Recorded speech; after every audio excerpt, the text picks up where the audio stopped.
Some viewers may find the following video disturbing. Viewer discretion is advised.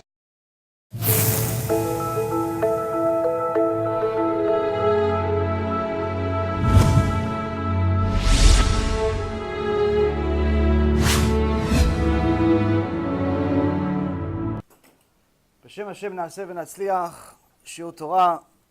Baruch Hashem, always good to be back in Aventura. Another shiur. Unlike any other shiur we've done over the last few years, with the exception of one, which is the one we did in a couple of times we did a shiur on wasting seed in Florida once, and then another one in New York, the famous shiur in New York. This is a shiur that needs a disclosure even more than them. So it's not a shiur that's been done before in English. Obviously, there is a shiur by Rav Mizrahi, Shichyeh, about Gehinom, but that's private shiur, meaning you could only get it directly from him. There's nothing posted on it online. There are some shiurim on Gehinom on the internet in Hebrew, but nothing really in English.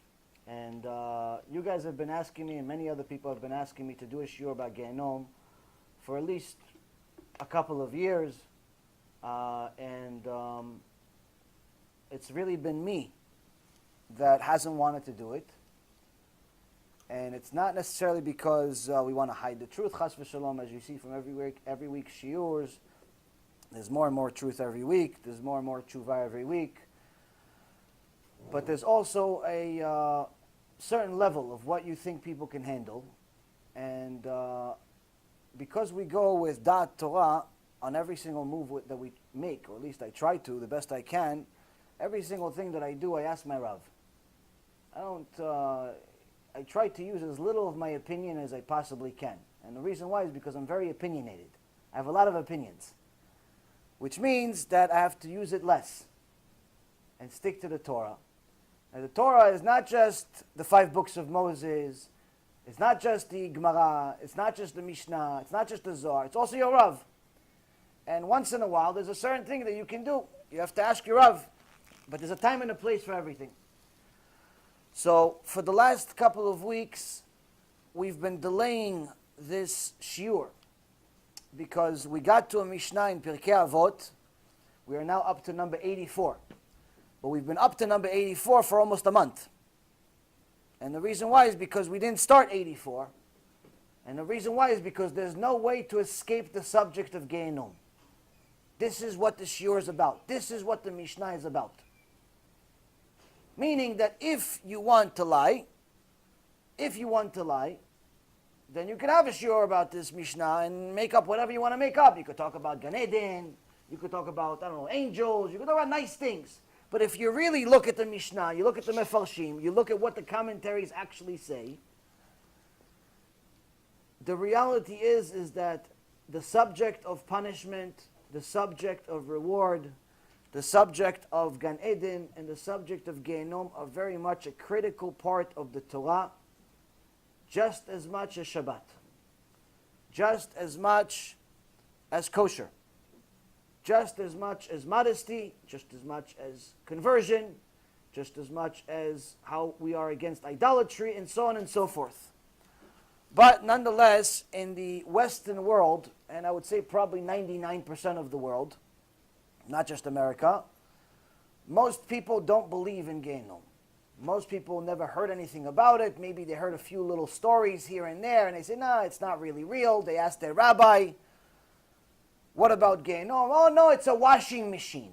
It's a washing machine. There's an article in Chabad.com or .org, whatever the website is, where he wrote about Gehinom. Someone asked them, is there a Gehinom in Judaism? Is there a Gehinom in Torah?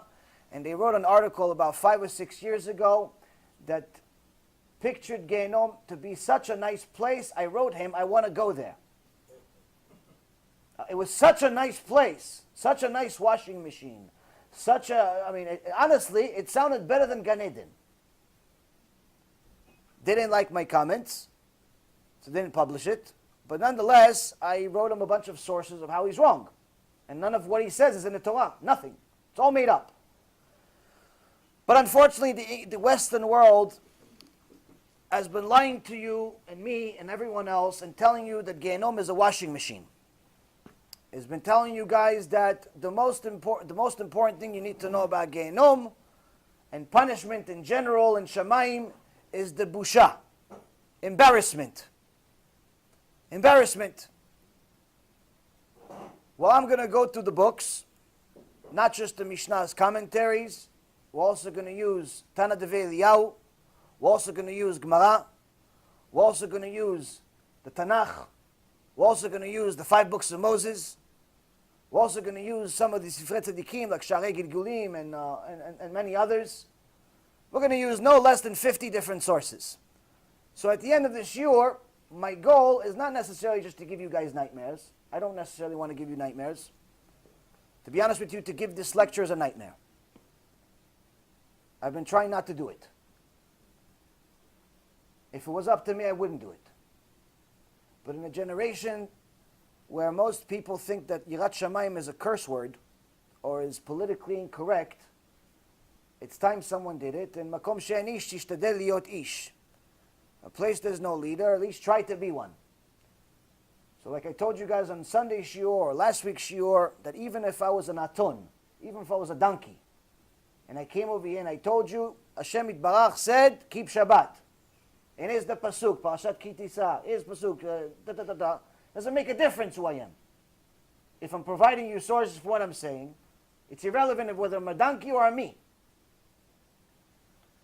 So the goal of today's shiur is to show you that in no place does it say that you should be worried about Gehinom because of the busha. In no place does it say that you should be worried of Gehinom because it's a washing machine. Not only does it say nothing, this is a figment of our politically correct mind. This is what we would like for it to be. We would like for it to be a 12-month sentence, like people think Gehinom is only 12 months. This is as far from the truth as possible. We'd like for it to be that we could go against Hashem, eat whatever moves, whatever doesn't move, dress like prostitutes, steal like thieves, violate Hashem's name on a day-to-day basis, but we only have for 70, 80, 120 years, but we only have 12 months to suffer for it. And it's not really that big of a suffering. It's like people are making fun of you. So you're embarrassed for a year, miskin. I haven't found that in the books. Now I'm going to go over the sources. I'm going to go over what it says verbatim. Not my language, it's not my opinion. If you don't like it, complain to God. I'm going to try to use as little of my opinion as possible. I'll try to give you as many page numbers and book names and so on as possible. I'll try to make it as fluid as possible. And Be'ezrat Hashem will succeed to develop a little bit of Yirat Shamayim. There's going to be some graphic details.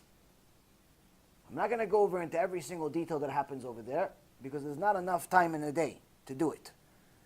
If I explain to you what happens in one of the Madurim, just one, the 7. If I explain to you what happens just one of them, time will end and we will not be finished. In fact, I don't know if there's enough time in today's shiur to do it. Even if we plan to have a 3-hour shiur like regular, I don't know if it's enough time to cover all the information that I have. This may actually have to be a series, unfortunately for me. It's a kaparat avonot, but nonetheless, it's a merit, and Be'ezrat Hashem, Kadosh Baruch Hu will see that I don't intend to get any kavod out of this, I don't intend to get any merit out of this, I just want you guys to understand that whatever anyone's told you about Gehinom is an outright lie. And hopefully people understand that it's very much real. And at the end of the day, what Rabbi Yisrael Misalant said in O Israel, he said, if people understood, if they simply understood the fire of Gehinom, not in the worst level, the 7th level that doesn't end, with Gemara in Masechet Rosh Hashanah, page 17a, says that the Mashiach will come, the resurrection of the dead will happen, the world would end, but that Gehinom will not end. That Gehinom will not, that section of Gehinom will never end. We're not talking about the 7th level. He says the lowest level, the first one. If people just understood the magnitude of the fire in the first level, they would say, you know what, Hashem, don't give us any reward. Just don't take us there. Don't give us any reward for any mitzvot. Just don't let me go into this Gehinom. It's enough that I don't go to Gehinom for a moment as a reward for 120 years of doing mitzvot and kaparat avonot and suffering your whole life. It's enough. Just to not go there. No Gan Eden. No reward. Nothing. If you understood what it means. Now some people hear some things about Gehinom from time to time that I say small little tidbits. They say, oh yeah, do more, do more. Now if at the end of this year you're still that excited, that just means you're numb. It just means that unfortunately you're numb and there's a lot more work we need to do tshuva. Because if you understand some of these things, it's not normal that you cry in the middle of learning. It's not normal. You don't usually cry learning about Rabbi Akiva. You don't cry learning halachot. It's not a normal thing. But nonetheless, it's needed. One of the Ma'amarim, it says Rabbi Akiva one time, he was able to see things that most people cannot. And he saw a person running back and forth, collecting wood. Now this person looked disheveled. He looked distraught. He was full of smoke. He was full of injuries. And he was carrying wood back and forth. And running fast as if, mamash, someone's chasing him, but he doesn't see anyone chasing him. He tried telling him to stop. He didn't stop. He tried telling him to stop again. And he didn't stop. And then he says, I command you to stop. With the zchut of the Torah, I command you to stop. And the man stopped. He says, who are you? He says, I'm not from this world. I'm not from here. He says, I know. Who are you? And what are you doing here? And why do you keep carrying wood? He says, this is my punishment. I am in Kafa Kela. Kafa Kela happens before Gehinom. I made sins in my life, and my unfortunate punishment is that I have to collect wood. So they could burn me with this wood in the morning, and then they can burn me again at night. They burn me into ashes, and I feel more pain times 60 of what you think is pain. And then I go into ashes, and I go to nothing. And then they bring me back. And then I go chase wood again to go burn myself again. This is from Rabbi Akiva. It's not from Yaron Reuven. So if that was a little hard for you, it's okay if you leave. You should watch the shiur later on at least. Maybe you can only handle 10 minutes at a time.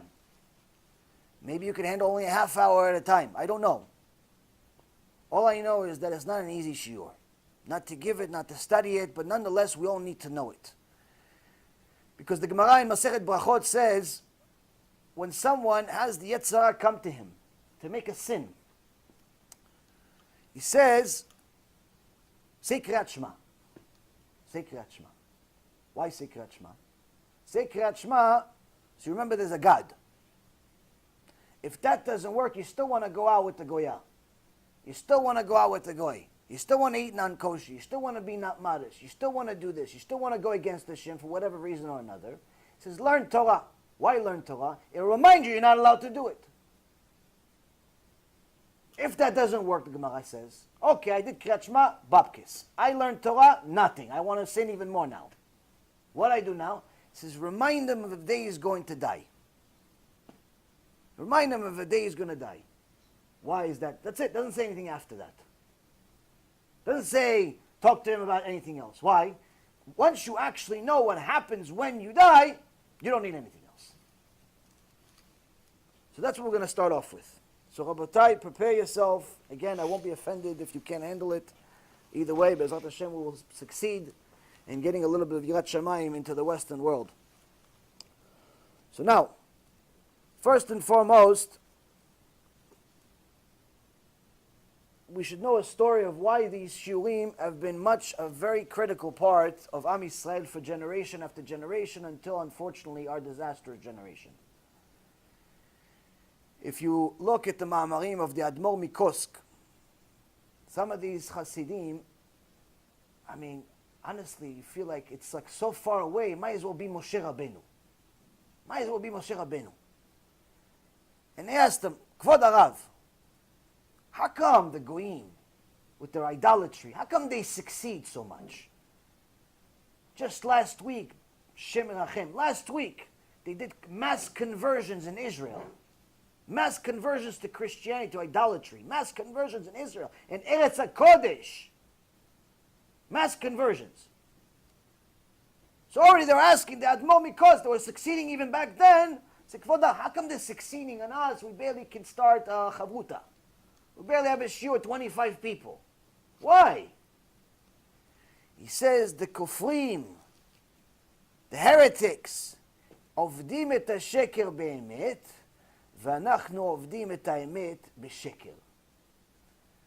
The Kufrim, the heretics,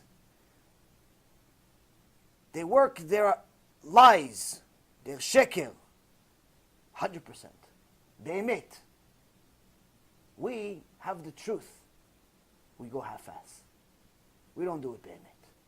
If you really believed in everything the Torah says, you wouldn't be the happiest person on earth.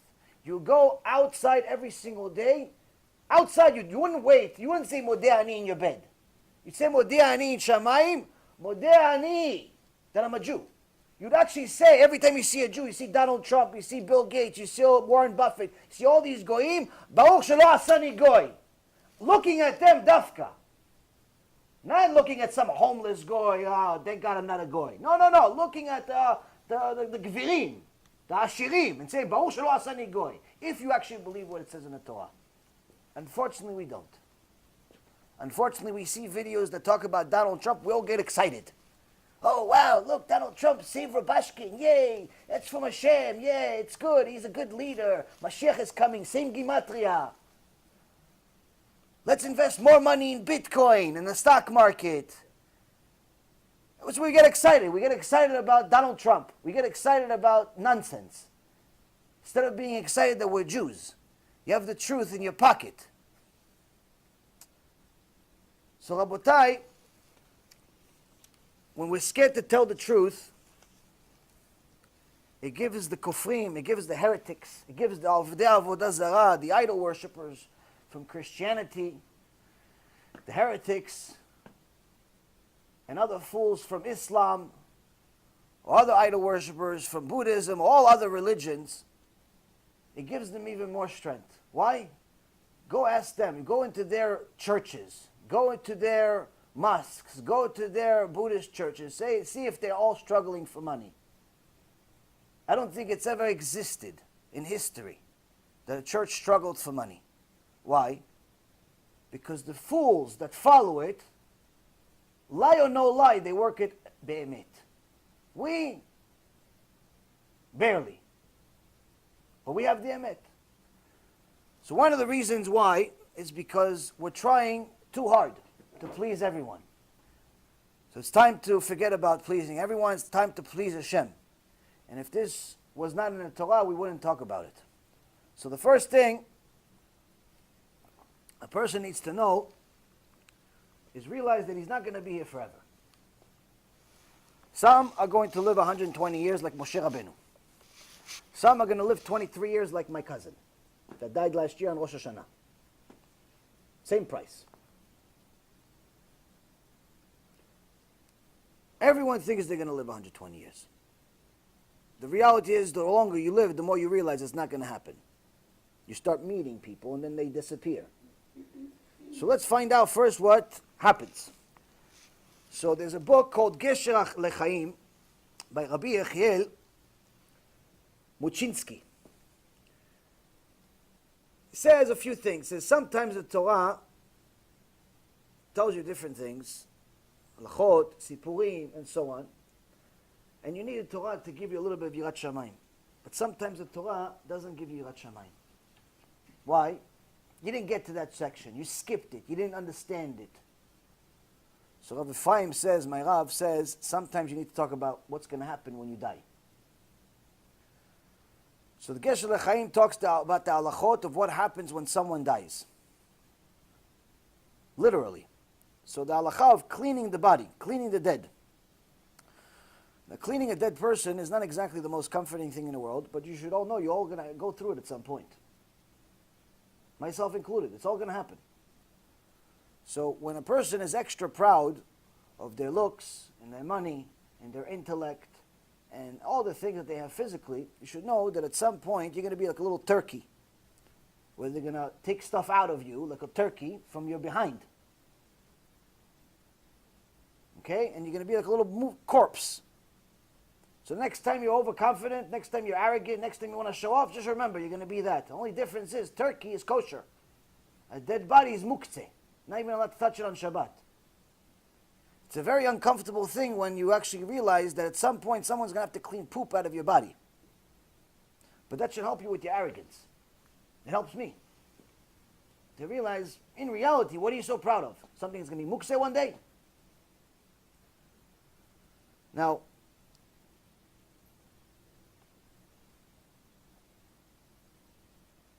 after someone goes into the grave, according to halakha, should be 1.25 meters deep. 1.25 meters deep. You have to put the legs first and then the head. If anyone ever experienced or saw a funeral, it's mamash a kaparat avonot. It's a disaster, it's a traumatizing experience, regardless of what religion it is, but even more so in Judaism. In other religions, sometimes they burn it, so some crazy people put that stuff in their house, the ashes in their house. Other people put it in tombs. The tombs they look like, very expensive apparently. And it looks, I don't know, I guess to them it looks good. But in Judaism, we don't have those things. In Judaism, when they put somebody in a tomb, it literally looks like a sack of potatoes. It's being put into a hole. That's going to be us. I'm trying to be as graphic as possible so you understand what we're talking about here. Now, anyone that saw it should be traumatized a little bit. If you haven't seen it, most people have the same conclusion as you. That's it, the end. Finished. Guy finished. He lived 70 years, 80 years, 90 years. Done, he's finished. That's it. Little potato bag over there. Finished, done. Go home. Everybody says Kaddish. They do for the first year. Finished. And the little potato bag over there is done. Not so. The Torah Kedosha says this is when life begins. This is when life begins. This is the moment a person's eyes close, the moment the neshama leaves the body. There's no more doubts. There's no more questions. There's no more safek.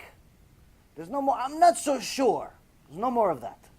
The moment your neshama leaves the body, the moment the person passes away, they know everything. And they know what they're expecting. So, if you look at the book by Rabbi Yehuda Ftaya, who got his information from different sources, from the Zohar, from his Rabbanim, but also got it from Dibukim. Dibukim is people that were taken over by other neshamot. Regular people like you and I that had to go through mamash a tikkun, a disaster, where a neshama went inside their body and took control. Why is this neshama here even? This neshama is not in Gehinom. Didn't have the merit to go to Gehinom. It went to a place beforehand called Kafakela. Now Kafakela does not have a 12-month sentence. Kafakela could be for 1,000 years. It could be forever. It could be for 5 minutes. There's no time frame on it. Kafakela is non-stop punishment. When someone is in Kafakela, they give him all different types of punishment. They have certain malachim that are in charge of beating him or her non-stop, but they give him the hope that he can run away. So he's constantly running away from them. Hey, Yetzirah showed up, we're disconnected from the internet. Probably people complained. So they give him the hope as if he could run away. He's not going to just stay there. But nonetheless, he keeps running and they're behind him. He keeps running and they're behind him. But not behind him is like, hey, how are you? Now sometimes they take his neshama or her neshama, depending on who the sinner was, male or female, and they take the neshama and they fling it. Where do they fling it? Into outer space. From one corner of the end of the earth, of the galaxy to the other. Back and forth. But throughout that whole journey, they're beating him. Like a slingshot. So when that poor man that dies is in the grave, this is what he has to look forward to. If he's a sinner. Now the first thing that happens after a person dies is these malachi Kabbalah come. These malachim come, these angels come, and they don't know what mercy is. There's no concept of mercy. This is one of the things that we fail to understand. We think mercy like we think of mercy. We think there's mercy in Shamayim like here. To give you a little bit of a understanding, it's just like Hashem is unlimited in the amount He loves you. He's also unlimited in the amount of wrath that He has. There's no concept of limit. The punishment that you can think of in your mind is not even remotely the same of what's actually out there. Because you think of in limited capacity. So some of the things you're going to hear is like, oh, come on, what kind of God is this? It sounds vicious. It sounds horrible. Yes, it is. That's the point. That's the point. It is horrible. It is vicious. So the first thing they do, these Hashem and Hachem, is there's one specific malach that comes to the body, and the first thing actually they do is they make the grave deeper. They make the grave deeper. So it's only, like I told you, it's 1.25 meters according to halacha, but they make the grave deeper. Why deeper? Because at that moment they take the neshama and they put it back in the goof. They put it back into the body. And then they have the body stand up. Why? They want it to stand up and feel it full. Why feel it full? Why? Because both the body and the soul sinned. So in the Gemara, there's a debate between Antoninus and Rebbe. Antoninus says to Rebbe,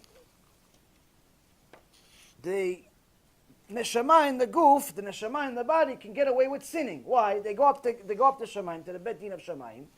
The neshama says, listen, I didn't sin. It was the body that sinned. The body sinned. I didn't sin. Well, I could do something without the body? Look, when I was over here, I was holy. I was doing everything good. You put me into the body, I started sinning. I didn't do it. It was the body that sinned. The body says to Shamayim, look, I can't move. Look, as soon as you took the neshama out of me, I was fit. I couldn't move. I'm a golem. Nothing. A piece of meat, steak. Nothing. So that's what Antoninus said to Rebbe. Rebbe says, no, it's different. What's it different? What is it like? It's like there was one time a person that had a gina, had like a garden. Had a garden. In the garden, he wanted somebody to take care of it. So two people that were available, one guy was blind, and the other guy was a neche, was paraplegic. Couldn't move his legs. Said lame legs, didn't work. So they're saying, said, listen, watch my garden. He knows they're not going to steal. They can't move these two. But these two are thieves. So the guy that's blind said to the guy that's lame, listen, you can't do anything by yourself. But we can do it together. We can do it together. Why don't I put you have eyes. I don't have eyes. I can't see anything. But it smells good here. There's maybe good apples, maybe there's good fruits. Let's take some stuff. How do we do it? I'll put you on my shoulders. And you can see where we're going, and I'll walk. I'll take you where. You tell me where to go, right, left. And that's what they did. The guy, the Baal Habayit, shows up, everything is empty. He said, who stole my stuff? And he sees the guy that's blind, says, I can steal, so I can't see what's even here. The guy that doesn't have legs says, I can't even walk. Where am I going to go with all the stuff that was stolen? I don't know, maybe somebody stole it overnight. It's not us. So the Baal Habayit was not a fool, and he says, no, my friends. It was you that did it. You were the only ones that were here. So he put the blind person in one place, and he put the lame person on top of him, and he beat them up together. He judged them as in one individual. Rebbe says this is the neshama in the guf. The neshama goes to Shamayim. He says, Hashem, I can't sin without the guf. I can't sin without the body. The body says, Hashem, I can't even move without the soul. Hashem says, put them back together and judge them as an individual. No free lunch, my friends. No free lunch. All those people that tried to kill themselves thinking that after they kill themselves, their troubles will be over.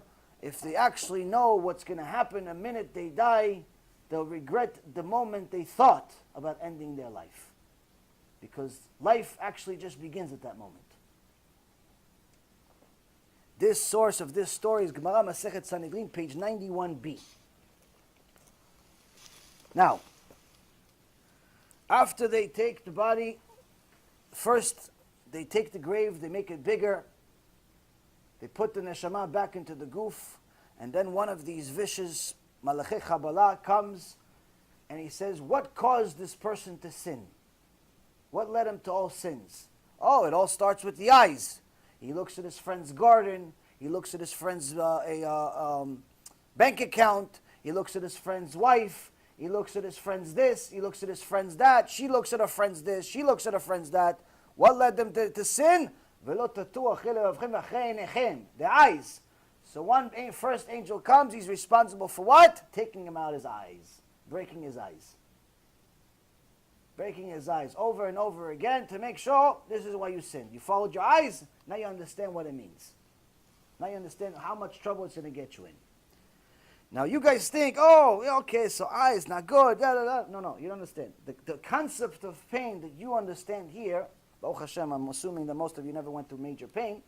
I have a little bit of experience in pain. But whatever pain I experienced, a multiple of 60 is not even enough, meaning 60 times. Everything in the Olam HaEmet is at least 60 times stronger. At least 60 times stronger. The Gemara says, fire here is at least 60 times stronger. At least 60 times stronger.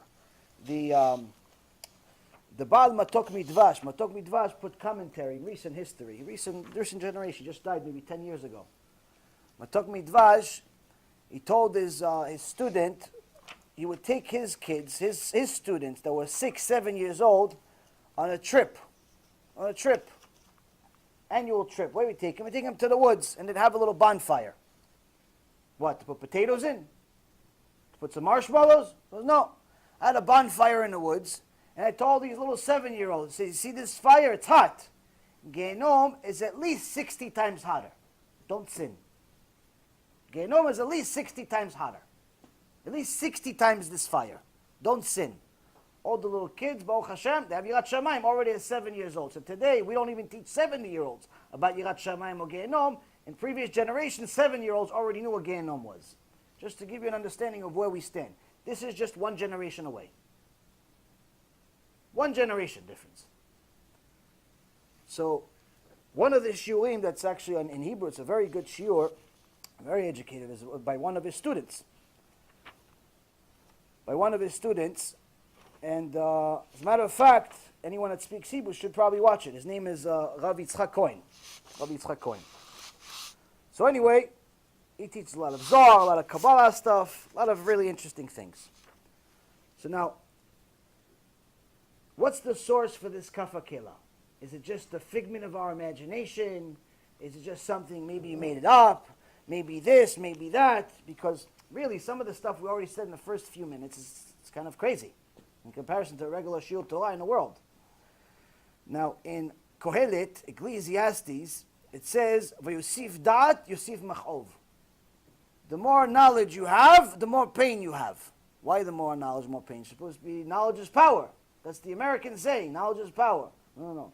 In the real world, in Torah world, the more knowledge, the more pain. Why more pain? You realize how far you are from the truth and how much work you have to do tshuva. There's no frum anymore. There's no religious anymore. There's ba'alei tshuva. That's it. It's the only thing that's available. Alvai, we become ba'alei tshuva. Alvai. Someone leaves this world as a real ba'al tshuva. All these people that think that they're religious because they have hats or beards or this or that, dreaming. I'm telling you from experience. I'm telling you, I see a lot of people. I talk to Hasidim, I talk to secular, atheists, goyim, Jews, whatever. I'm telling you, alvai in this generation, you're a real Baal Tshuva. Alvai. Everyone thinks that they're okay. They're even worse shaped than they thought. They have a bigger spiritual sickness than they thought because they think they're okay. Why? If you're not scared on a daily basis, you're not doing tshuva. You're not doing tshuva. So already we have from Shlomo HaMelech, he told us, you're supposed to be afraid. What are you supposed to be afraid of? First, you're supposed to be afraid of the day of death. Because in the book of Samuel, 1, chapter 25, verse 29, it already talks about Kaf HaKela, where David HaMelech's wife, Abigail, tells David, and the soul of your enemies will hurl to Kaf HaKela. May all your enemies, may they all go to Kaf HaKela. So here we have, this is one of many sources, so you know I'm not making this up. There's no special company I have inside, it's called Kaf HaKela. There's really a place called Kaf HaKela. So, now this Kaf HaKela happens before Gehinom. How long is the sentence? According to the Dibukim, that many of the Chachamim, the Mekubalim, the Kabbalists in previous generation and current generation, is actually a few Mekubalim to talk about this. One specific one, his name is Rav Yosef Shani. Rav Yosef Shani is a very, very big Talmid Chacham, Mekubal in Israel. He is the grandson of Ahavat Chaim.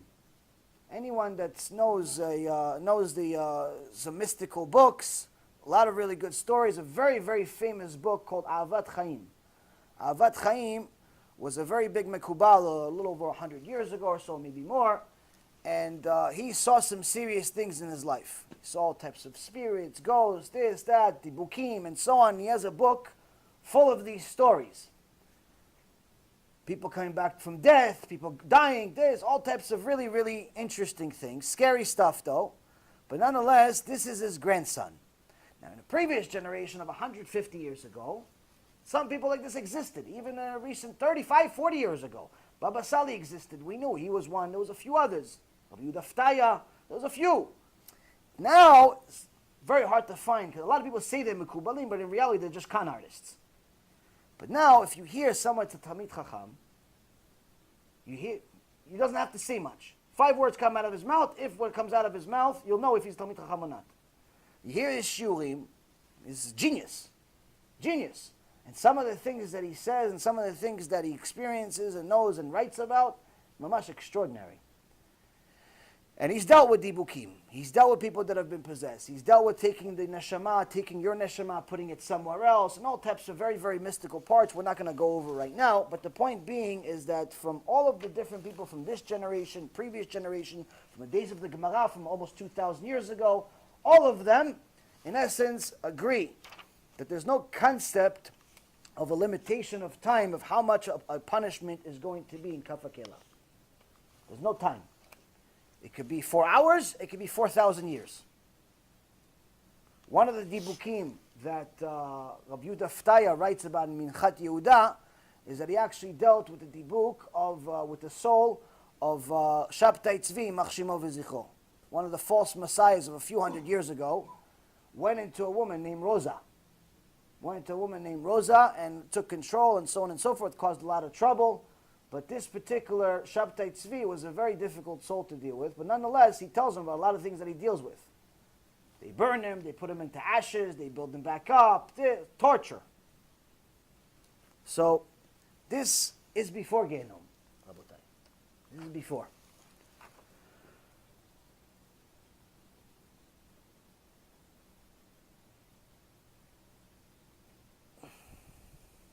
Now, in the book of Daniel, chapter 12, verse 2.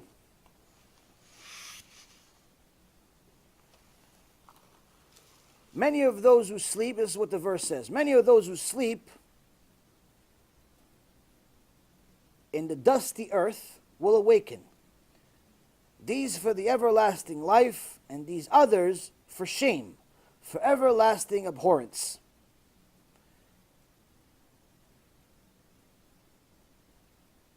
So actually, this particular verse from Daniel 12:2, and from here we learn that the dead people. This is where the Chachamim say the dead people, the bodies in there feel pain. How much pain do they feel?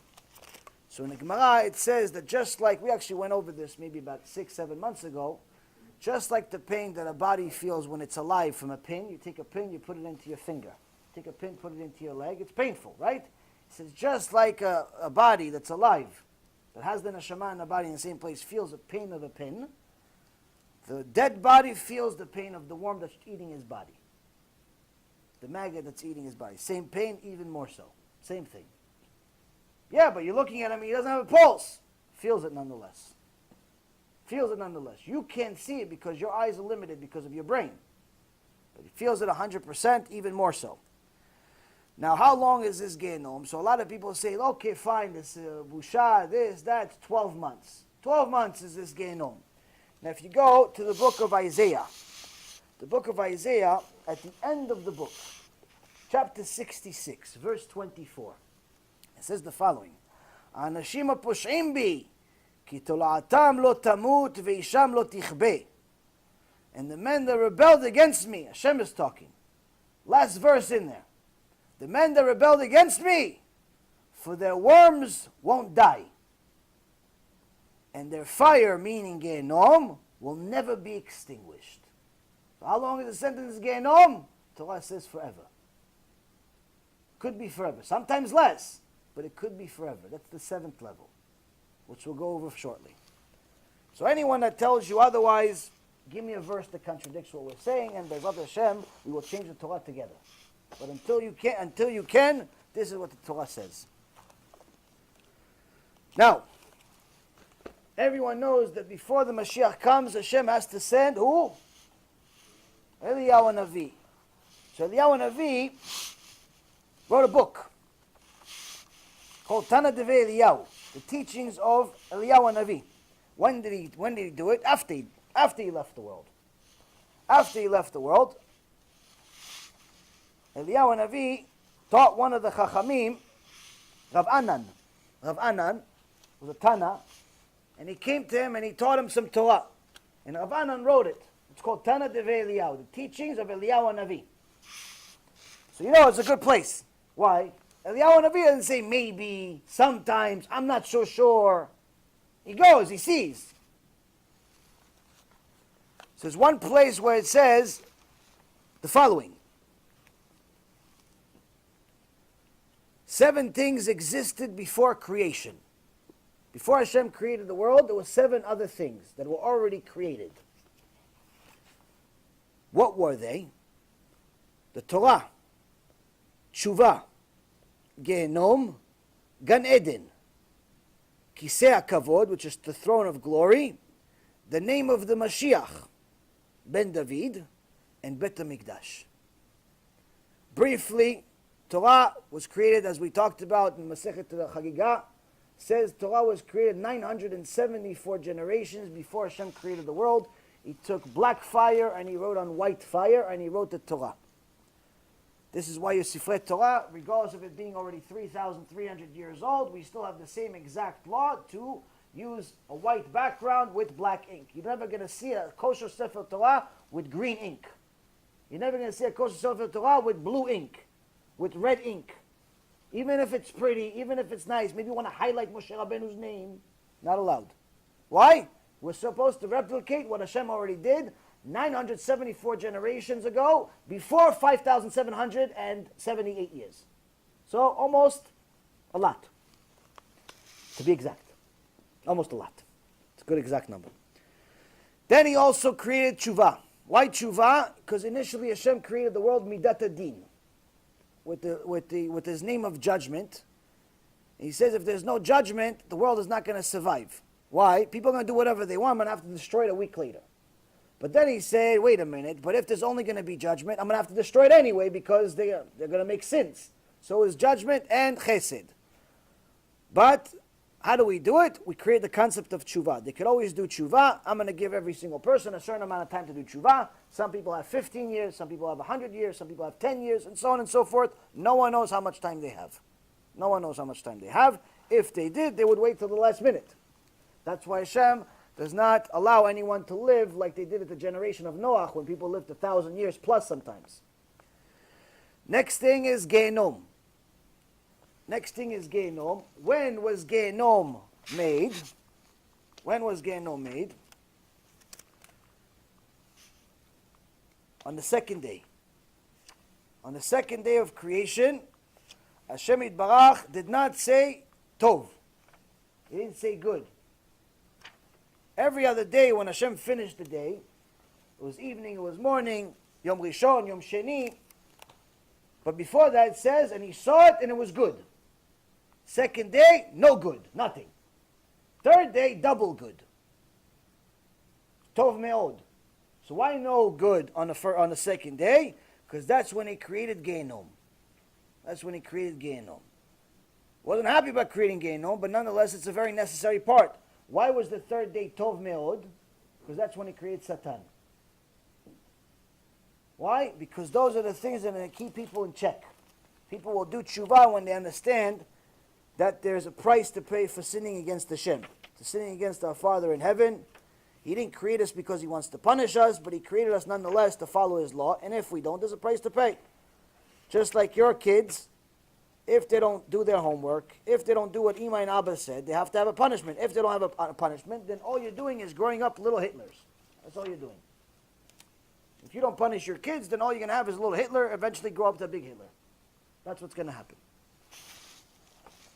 So, where do we learn that from? David HaMelech. David HaMelech, the son that tried to kill him, Avshalom. Why did he try to kill him? Chachamim says he never told him no. You gave him everything he wanted. Eventually he wanted to be a king. He said no. Oh, what do you mean no? Kill you. So what happened? So the Yaron Navi says Gehinom was created before the world. Gan Eden following as well, throne of glory, obviously, in the name of the Mashiach. It's not the Rebbe from Lubavitch. It's not J.C. Penney. It's not anyone that you know. It's someone that's actually right now, there is a Mashiach. There is a Mashiach both in the world here, in every generation there's some type of Mashiach, but he doesn't know he's Mashiach. There's someone that in essence has the merit that if Hashem brought the Mashiach, he would be it. In a generation of Rabbi Yehuda Anasi, all of the Chachamim says, if this is the people who know what happens in Shamayim. This is not people just opinions. Oh guys, what do you think? Who's going to vote for? Trump. No, Hillary. No, there's no vote. All the Chachamim say, they understand what's happening in Shamayim, says if Mashiach came right now, it would be Rabbi. Why? He's the perfect human being. Perfect human being. Gemara actually in Masechet Shabbat says that in the generation of Chizkiyahu, Hashem wanted to bring the Mashiach. He says, you know what? Chizkiyahu made the whole world do tshuva. Shtabach Shemo La'ad. Look at it. Little babies, 3 years old, already know all the Mishnah by heart. Today, 3 years old, we don't know how to read yet. At 30 years old, we still don't know how to read. But look, they know the whole Mishnah by heart. Gemara says, he wants to bring Mashiach. Shtabach Shemo La'ad. Who's it going to be? Chizkiyahu. Chizkiyahu took a sword, said, whoever doesn't learn Torah, I'm going to kill him. That's Kiru for you. I'm going to bring a sword next week to see what happens. So Chizkiyahu, Hashem says, I'm going to bring Mashiach. But then Chizkiyahu didn't sing for Hashem after a big thing happened. What happens? The Satan comes to Hashem and says, look, he didn't even sing to you like his ancestor David. If you didn't make David the Mashiach, how are you going to make him Mashiach? Missed it by song. Missed it by song. But Chizkiyahu was such a Ish Kodesh, they buried him with a Sefer Torah. Never again has it happened. Why? They said him and a Sefer Torah, same thing. Same thing. Gemara Masechet Moed Katan. Now, how do we know? Oh, last thing is Bet HaMikdash. Bet HaMikdash is Shlishi for all of the people that want to build a Bet HaMikdash. You don't need to. It's already prepared and it's already in Shamayim. When Hashem is ready to give us the Bet HaMikdash, we don't have to build anything. There's no contractors needed. There's no cement needed. There's no gold needed. Nothing is needed. It's coming down ready. Stop wasting your money trying to build a Bet HaMikdash. That's not necessary. You don't need to buy any land. You don't need to worry about the Arabs. You don't need to worry about the Christians. You don't need to worry about nothing. Just survive. Just survive. Just survive. That's all you got to do. Survive. How do we survive? Don't go to Gehinom. How do we not go to Gehinom? We keep learning this shiur. So now, Tana de Eliyahu says, how do we know Gehinom predated creation? How do we know? You look at Sefer Yeshaya, chapter 30, verse 33.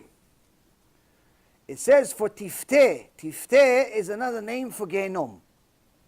Tifteh, Gehinom has 7 names. 7 names, I'll go over it in a moment. Has 7 names. It says, for Tifteh had been prepared yesterday. It had been readied even for the king. He, meaning Hashem, has deepened and widened it.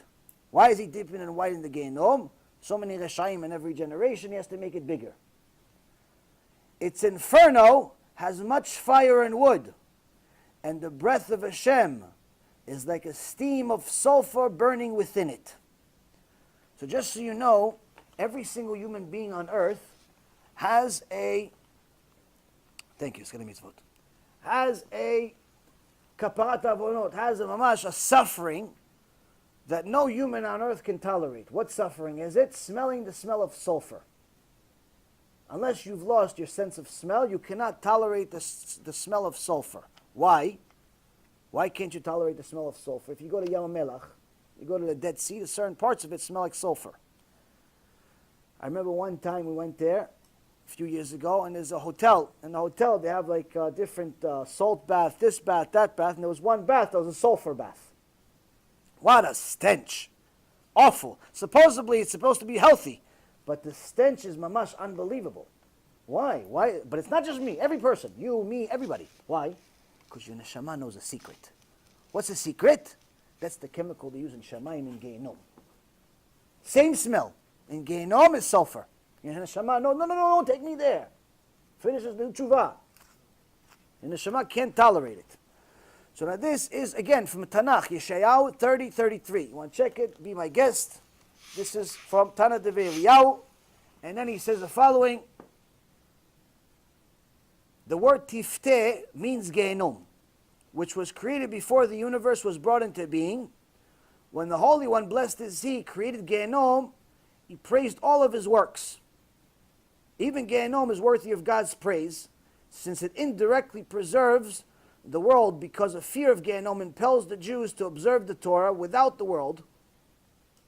it, the world would cease to exist. And for it says in another pasuk in the Torah, in Sefer Bereshit, Genesis chapter 1, verse 31, God saw all that He has made, and behold, it was very good. What is very good? The Midrash says that very good refers to Gehinom, and second day is Satan. Sorry, I mixed the two before, but nonetheless, it's the same exact thing. So now you have yourself another source, Tana de Eliyahu. You have a problem, call Eliyahu Navi. Maybe I'll help you out. Now, as we continue, we just realized that this Gehinom, some people made a video about how it's not true. How it's not true. How Gehinom is a figment of our imagination. It's a figment of our imagination. And someone that I know that's a nice guy and means well, unfortunately is mistaken terribly about this specific issue. Why? Because he looked at the source of the word Gehinom, and he's right about one thing, where the source of the word Gehinom is. He's wrong about everything else. Now what's the source of the word Gehinom? The source of the word Gehinom is the valley of Ben Hinnom. Gei Ben Hinnom, which was a person that lived in the times of kings. In times of kings, a few thousand years ago, 3,000 years ago. Now this was a place where, that was called Tophet. This is in Kings 2, chapter 23, verse 10, and it's also mentioned in a few other places, because they made up places in Yerushalayim over there, and they brought human sacrifices. They brought human sacrifices to a statue called Molech, and they took little Jewish babies and kids in Israel, Jews, and they sacrificed them to a statue.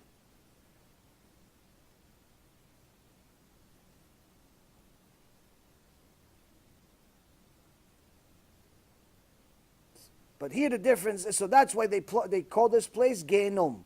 And they said that this what they're doing over here, burning Jews and so on, to statues and so on, is Gehinom, in essence, is a symbolic of bad.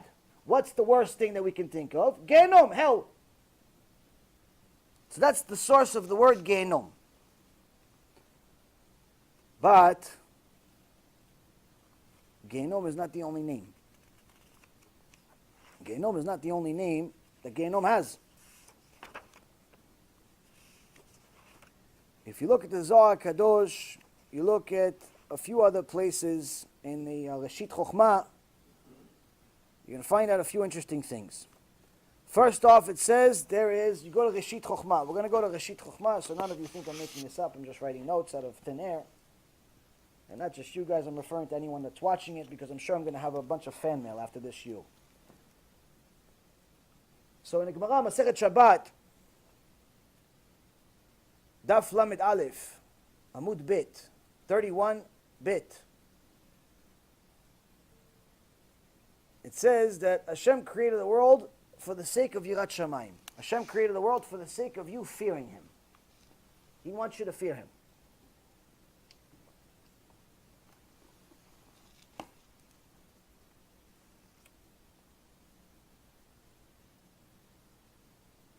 העושה הפך, זה נוח לו שלא נברא. And someone does the opposite, it's better that he wasn't created. Why? Because now Hashem has to punish him. Hashem didn't create you because He wants to punish you. He created you because He wants to reward you. He wants to give you a reward. He wants you to do mitzvot. But nonetheless, that does not mean that there's a free ride, like everybody thinks. There's no free ride just because Hashem loves you. Just because you love your kids doesn't mean you can do whatever they want. Any normal person understands that. But unlike a parent of flesh and blood that's limited with their feelings, Hashem is not limited. So now, if we look at the books, we'll look at the book of Nehemiah the prophet, chapter 9, verse 6. It says, ואתה מחיה את כולם, ואילו חס וחלילה יצויר העדר, שפכו מכל העולמות, אפילו רגע אחד התבטלו כולם, והיו כלא היו. כי כלום צריכין אליו והוא אינו צריך להם. חייב ליראה ממנו ולקבל עליו עול תורה ועול מצוות. In so many words here, they use the prophet Nehemiah. They say, it's better that everything in the world cease to exist. It's better that all of us cease to exist. Everything cease to exist if there's no Yirat Shamayim. It doesn't mention love Hashem. It doesn't mention loving Hashem. Love Hashem is a higher mitzvah, but Hashem we get there. But nonetheless, basic connection with Hashem is knowing who we're dealing with. Knowing who you're dealing with, already we start with Yirat Shamayim. It says it's better that it was all cancelled. All creation was cancelled, and there would be no Yirat Shamayim in the world. In Sefer Shmot, in the book of Exodus, which we started this week, in a couple of weeks we're going to get to chapter 20, verse 2, and get the 10 Commandments. It says, Anochi Adonai Elohecha. It says, I am your God. I am Hashem your God. What does it mean? This is officially the first mitzvah that Hashem Yitbarach gave to Am Yisrael to know, fear me. Of course they know He's God. He's talking, things are moving. No, what's the mitzvah of Ani Hashem Elokecha? I am God. What, they don't know He's God? He just killed all the Egyptians. 900 million people in 5 seconds. He made plagues, made this, made what? They don't know. Fear me. That's the mitzvah. First commandment, all of Am Yisrael gets, I'm God. What does it mean I'm God? Fear me. Now, if we move on,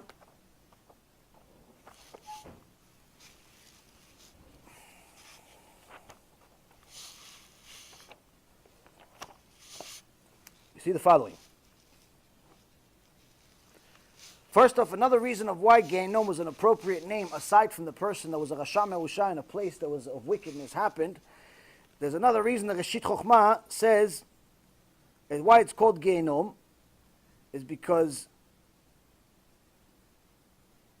it's called Gehinom because the screams and growls from Gehinom reach from one corner of the world until the end. The screams of what's happening over there, very much alive and real. There's no busha. We're not talking about a shame. No one says, oh, you embarrassed me. No one said that yet. The screams of pain and agony reach from where it is until the end of the galaxy, until the end of the universe. That's why it's called Gehinom. Velama nikra shemo tafteh. Why is it called tafteh? Because the root of the word tafteh is pitui. Pitui means to entice. To entice meaning all of the ones that go to Gehinom was because of the enticement of the Yetzirah. Yetzirah came and he said, do this, this, and this. They followed, Hashem yirachem, Hashem yirachem. Only bad things happened.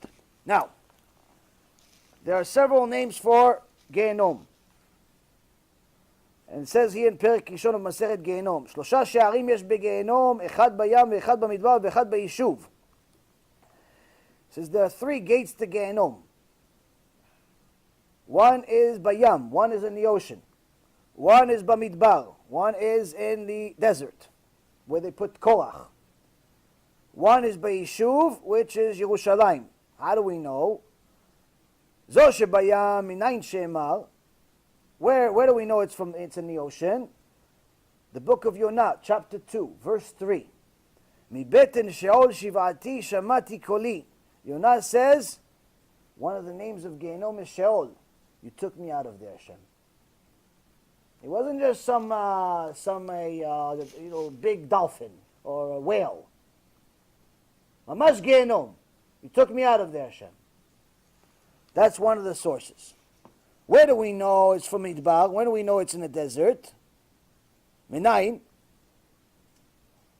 Bamidbar, we have Sefer Bamidbar, Numbers, chapter 39, verse 33. Vayirduim v'kol asher la'im chaim she'ola. And they all were thrown into there, they all fell into there, into Sheola. What's Sheola? Sheola, again, Sheol means Gehinom. Who are we talking about? Korach ve'adato. The ground opened up, swallowed them up, and they're still there today. Where do we know by Yishuv? Where do we know that it's in Yerushalayim? Book of Isaiah, chapter 31, verse 9. Ne'um Adonai asher ulo betzion v'tanur lo b'Yerushalayim. There's an oven in Yerushalayim. What's your oven in Yerushalayim? Gate of Gehinom.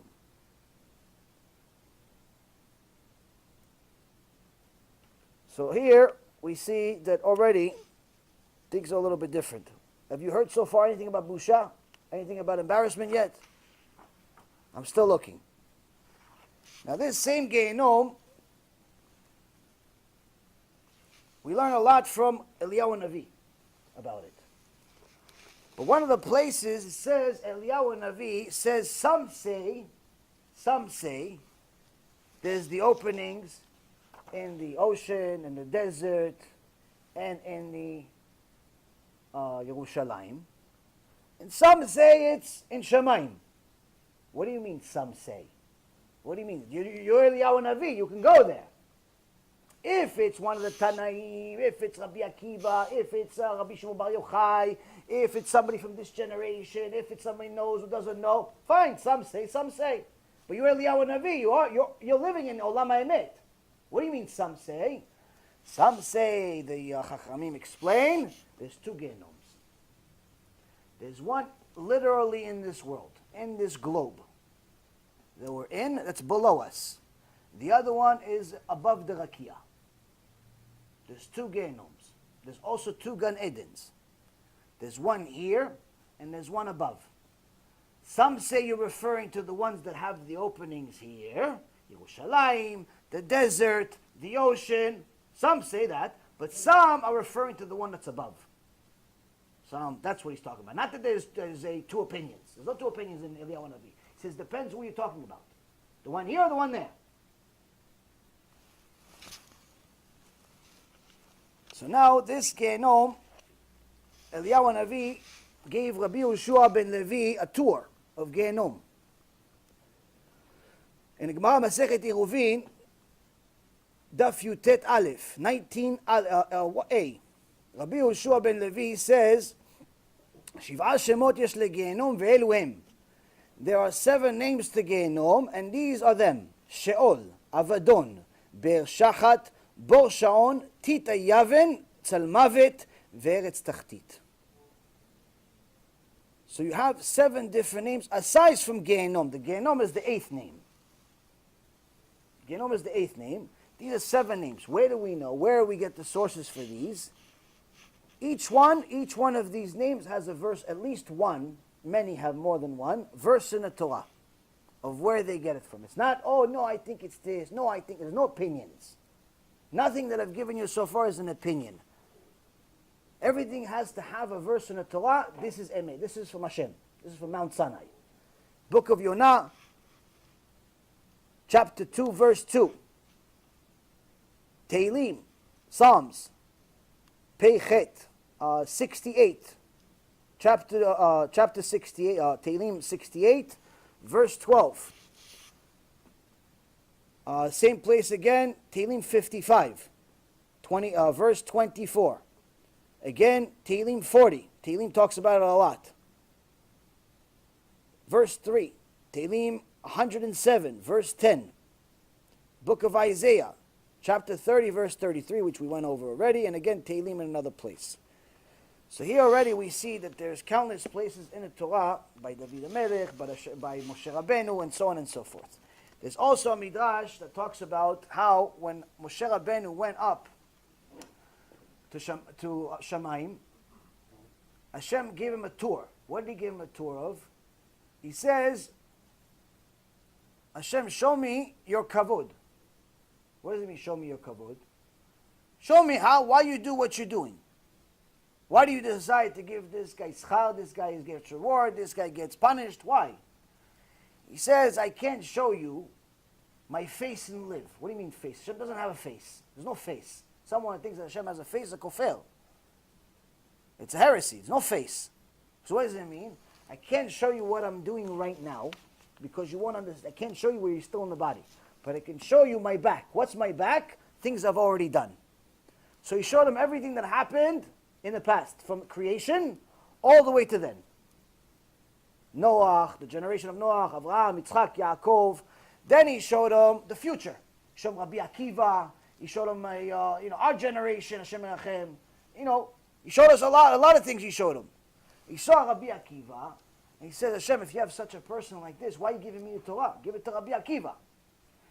He says, no. And then he sees Rabbi Akiva's end, and he sees how the Reshaim, the Romans, peeled his skin, like you peel a potato, and he started crying hysterically. This is Torah, and this is the schar, this is Torah, this is a book of Torah, this Rabbi Akiva, and that's the reward he gets. Hashem says, be quiet. You're not allowed to see my face and live. Meaning, you're not going to understand what I explained to you, why I'm doing what I'm doing over there. Because you're still here, you're still living in the world. Even though technically, his body was here and his neshama was in Shamayim at this time, nonetheless, he was still living. After this, Hashem Yitbarach decided to show Moshe Rabbeinu Gan Eden and Gehinom. When Moshe Rabbeinu got to Gehinom, he said, what is this place? He screamed, what is this place? He saw the screaming, he saw the fires, he saw the different types of fires, he saw the punishments, he saw all types of awful things we'll go over momentarily. Hashem, what is this? Hashem answered Moshe, this is a place that I made to punish the Reshaim that go against me. Moshe Rabbeinu started shaking hysterically. He didn't know if he's classified as a Rasha. He thought he's going there. He thought, he brought me here because I'm the Rasha. I hit the stone instead of talking to it. I'm a Rasha maybe. He started shaking uncontrollably. Until Hashem says, don't worry, you will never see this place again. Meaning, you're okay. If Moshe Rabbeinu thought he's a Rasha, what about us tzaddikim? So, we see that the ones that were really tzaddikim were very worried about this place. Very, very worried about this place.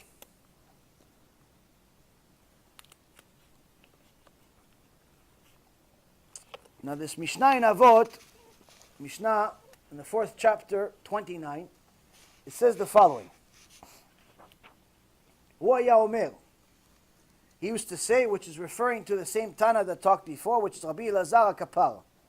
He used to say, the newborn will die. The dead will live again. The living will be judged in order that they know, teach, and become aware that He is God. He is the fashioner. He is the creator. He's the discerner. He's the judge. He's the witness. He's the plaintiff. He will judge. Blessed is he before whom there is no inequity, no forgetfulness, no favoritism, no acceptance of bribery. For everything is his. Know that everything is according to the reckoning. And let your evil inclination not promise you, meaning don't fall for the evil inclination that tells you that the grave will allow you to escape. For against your will you were created, against your will you were born, against your will you live, against your will you will die, and against your will you are destined to give an account before the King who rules over kings. The Holy One, blessed is He. Now, the commentaries say this Mishnah has a lot of stuff. They literally say that.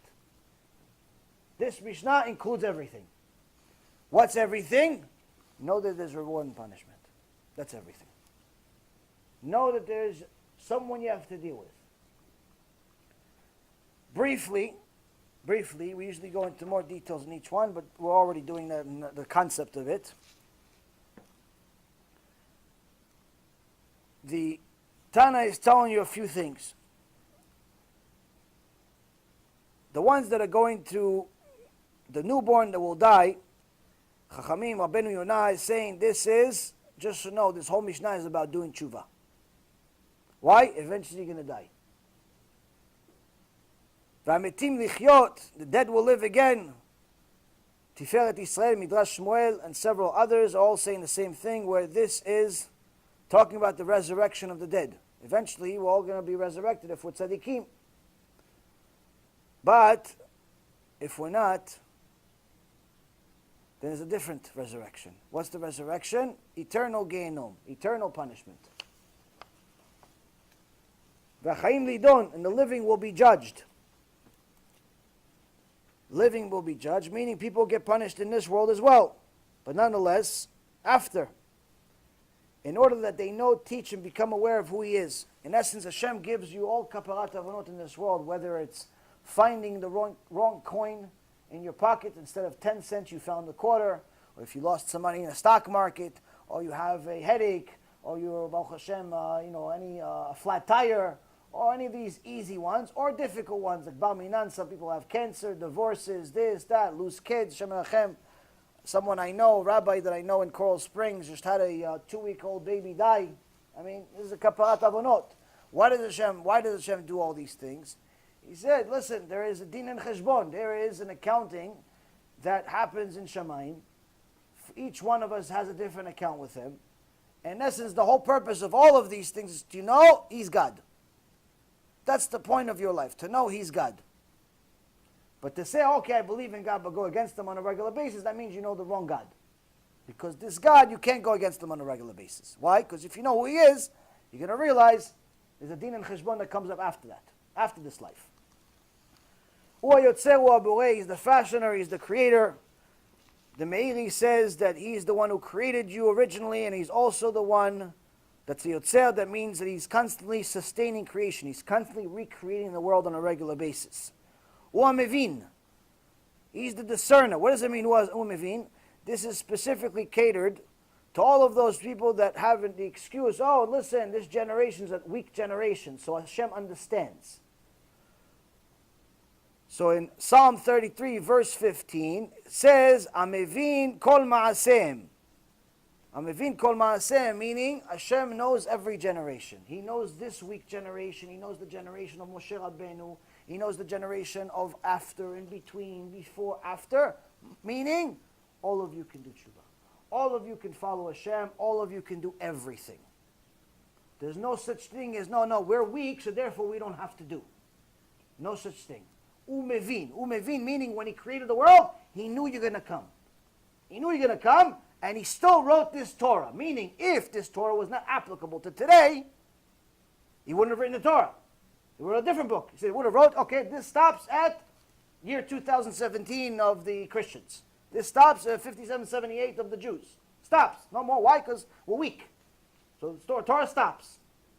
You don't have to keep Shabbat anymore. You don't have to keep kosher anymore. You don't have to do anything anymore. Why? Too tough. He didn't write that. He wrote the opposite. Umevin. Umevin meaning he created the world with you in mind. No excuses. There's no Moses didn't drive on Shabbat because he didn't have a car. No such thing. Dayan Wa'ed Baladin. He's the judge, he's the witness, he's the plaintiff, meaning don't think that he's going to forget anything. Don't think he doesn't know what he's doing. Don't think that you can fool him. Don't think that you can bribe him. Now many people are saying, wait a minute, what about free choice and so on? If he knows all this stuff, how could it be? So Baruch Hashem, with your schut, I had a chidush this week that you could actually find. I told you could always find something good in this week's parasha. Which week? This week. Every time this week you find something good that's relevant to your life at that moment. So this week in Parashat Shemot you have a chidush. What's the chidush? The secret behind free choice. Secret behind free choice, written in the Torah. It's multiple places. This is one that I found myself that for me was a chidush. Maybe you already knew it, but this is what it says. In Sefer Shemot, the book of Shemot, Exodus, chapter 4, verse 8 and 9. Hashem Yitbarach is talking to Moshe Rabbeinu, and he's sending him to Egypt to go free Am Yisrael. And Moshe is arguing with Hashem, saying, I'm not good enough, I'm not this, I'm not that, what if they don't listen? And they go back and forth. The Chachamim say that, our sages say that they argued for a week. A week back and forth. Moshe didn't want to do it. It's humility. But nonetheless, he says the following, והיה אם לא יאמינו לך, ולא ישמעו לכל האות הראשון, ויאמינו לכל האות האחרון. When Moshe Rabbeinu told Hashem, what if they don't believe me? What if they don't believe me? I show them, I do this, I do this, I do this. I tell them I spoke to you, and they don't believe me. So Hashem Yitbarach says the following, it shall be that if they do not believe you, if they don't believe you, and they don't heed your voice on the first sign, they'll believe the voice on the latter sign. And it shall be that if they do not believe even those two signs and do not heed your voice, then you shall take from the water of the river and pour it out on the dry land. And the water that you shall take from the river will become blood. And when it's on dry land, so now, what's the secret here? Moshe Rabbeinu is asking Hashem, what if they don't believe me? I say I spoke to you. They say, show us proof. You have a recording, it's on YouTube. What do you have? They don't believe me. Hashem says, you're right. Maybe they're not going to believe you, so give them a sign. Okay, what if that sign doesn't work? So give them a second sign. Okay, what if you give them a second sign doesn't work? Give them a third sign. Third sign, they're going to work. Which means what? Hashem says it's very much possible they're not going to believe you. It's very much, it's their free choice to believe you. But here's the art of free choice. He says they have three possible outcomes here. Hashem knows there's three possible things they could do. They don't believe you after the first sign. Show them the second sign. They don't believe you after the second sign. That's the second choice.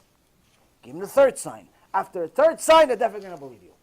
Meaning that even though Hashem gives you free choice, and he's telling Moshe Rabbeinu, potentially they're not going to believe you a few times before they finally believe you. He could have easily said, no, they're going to believe you for sure. They're going to believe you for sure. After the first sign, they're going to believe you. He didn't say that. He says, you're right. Maybe they're not going to believe you. What does it mean? It says, if they believe you after one, good. If not, they have their free choice. They don't want to believe you. Give them a second sign. If not, give them a third sign. Meaning that even though he gives you free choice, and there's multiple outcomes that can happen, and he knows the outcomes, and he knows the choices, he doesn't interfere with them. That's free choice, Rabotai. He knows the outcome, he knows the choices. He could have easily told Moshe Rabbeinu, no, they're going to believe you after the first sign. Why? I decided for them they're going to believe you. But he didn't say that. He says, no, you're right. Maybe they're going to choose not to believe you. So give them the second sign. What if not? Another choice. Each time, another choice. There's multiple outcomes for your free choice. Akol midei shamayim chutz mirat shamayim, the Gemara says. Everything is from heaven except the fear of heaven. You have a limited free choice. What's the limited free choice? Whether you're born or not your choice. Whether you're tall or short, not your choice. Whether you're rich or poor, as much as we all like to believe, it's not our choice. Most people think that it's their choice to be rich or poor. It's not your choice. Smart, not your choice. You can try as much as you want. There's plenty of people that study and are still stupid. There's plenty of people that work hard and they're still poor. There's plenty of people that put a ton of makeup on and they're still ugly. There's plenty of people that do a lot of different things and it still doesn't work. Why? It's not your choice. What's your choice? Fear Hashem or not. That's your only choice. Decide whether you're going to follow what he says or not. That's your free choice.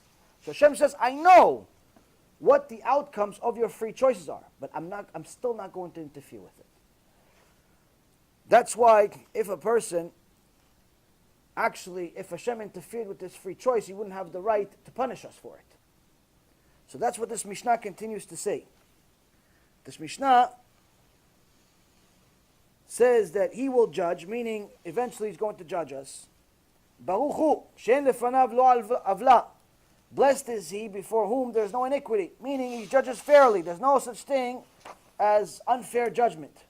Velo shircha, and there's no such thing as forgetfulness. Velo mesum panim, there's no favoritism. It doesn't matter if you're rich, you're poor, ugly, not pretty, male, female, young, old, no such thing. This is also another misconception that most people think that everything that you did until the age of 20, they misunderstood probably some rabbi that said it, you don't get punished for. So everything you did until the age of 20, you don't get punished for. That's what most people believe. This is wrong. This is wrong. You can find the sources in Rabbi Yehuda Aftaya, you can find it in Reshit Chochmah, you can find it in the Gemara, and a few other places that I can't remember off the top of my head. That's not what it means. What it means that all sins that you've made until the age of 20, you don't get punished for in this world. All sins until the age of 20, you don't get punished in this world. Anything above the age of 20, you can be punished for them in this world. But everything you've ever done from the time you were a baby, little toddler, that said goo goo gaga, you will have to pay for a reward or a punishment for, regardless of what age. That's why there's also children, what we think is children, in Gehinom as well. So anyone that thinks that he has a free get out of jail free card because he's only 21 years old and he's only, in essence, 1 year of sinning, you're very much removed from reality. You're very much removed from reality. Actually, Rabbi Yehuda Aftaya talks about in Minchat Yehuda that one of his teachers told him this, and he himself actually gave somebody a sgula to do tshuva. For what? When he was 7 years old, he was play fighting with one of his parents, and he hit him in the face. It was a play. He said, you have to do tshuva, or you're going to go to Gehinom for that. He was 7 years old. Doesn't make a difference. So there's no get out of jail free card. Why? That's the way the world was created. Hashem created. You have a complaint, go to him. There's a complaint box. Looks like a garbage pail. So now, it continues and it says, V'lo mikach shochad. Lo mikach shochad, meaning that after we realize there's no such thing as favoritism in Shemayim, after we realize it doesn't matter who your father is, it could be Gdol Ador, it could be a rabbi, it could be anything. Esav's father was also a rabbi. He was Gdol Ador. His name was Yitzchak.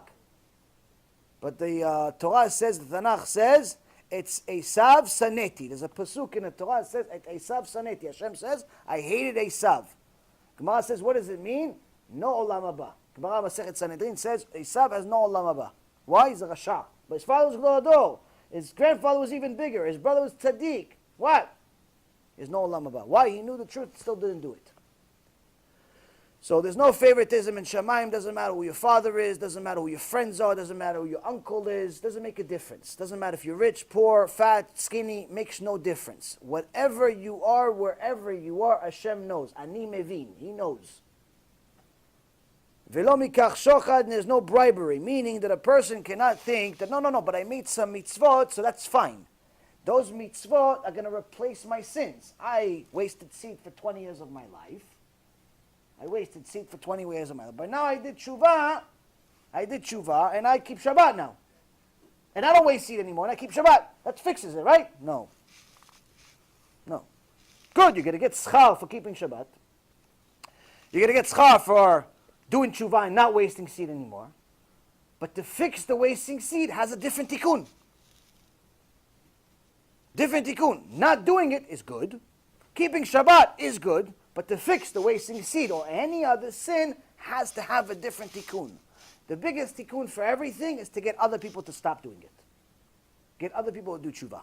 That's the biggest tikkun. But to say just because you stopped it, therefore it goes away, or just because you made a different mitzvah, therefore everything else before that happens, this is exactly what it says. Velo mikach shochad. You cannot use your current mitzvot as bribery to Hashem. It's not bribe. You can't bribe Hashem with your current mitzvot. Mitzvot you're going to get schar for. Sins you'll get punished for. So this also is another reality check. Why? Because for a long time,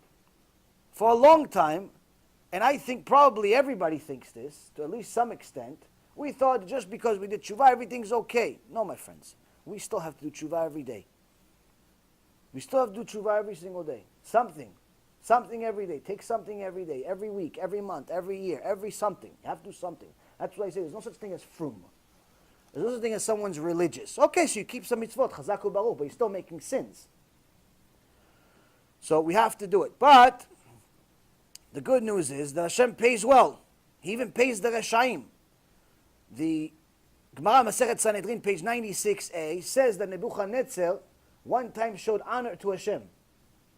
There was a message that the king, Merodach Baladan, wanted to give to King Chizkiah. And Nebuchadnezzar was the scribe. And he said, you're writing shalom to the king, shalom to Yerushalayim, shalom to their God. Maybe it's not enough, if you believe in their God, of course you believe in their God. Look, he stopped the sun for Chizkiyahu in broad daylight. He stopped the sun. So of course I believe their God. He goes, so why'd you put him last in the letter?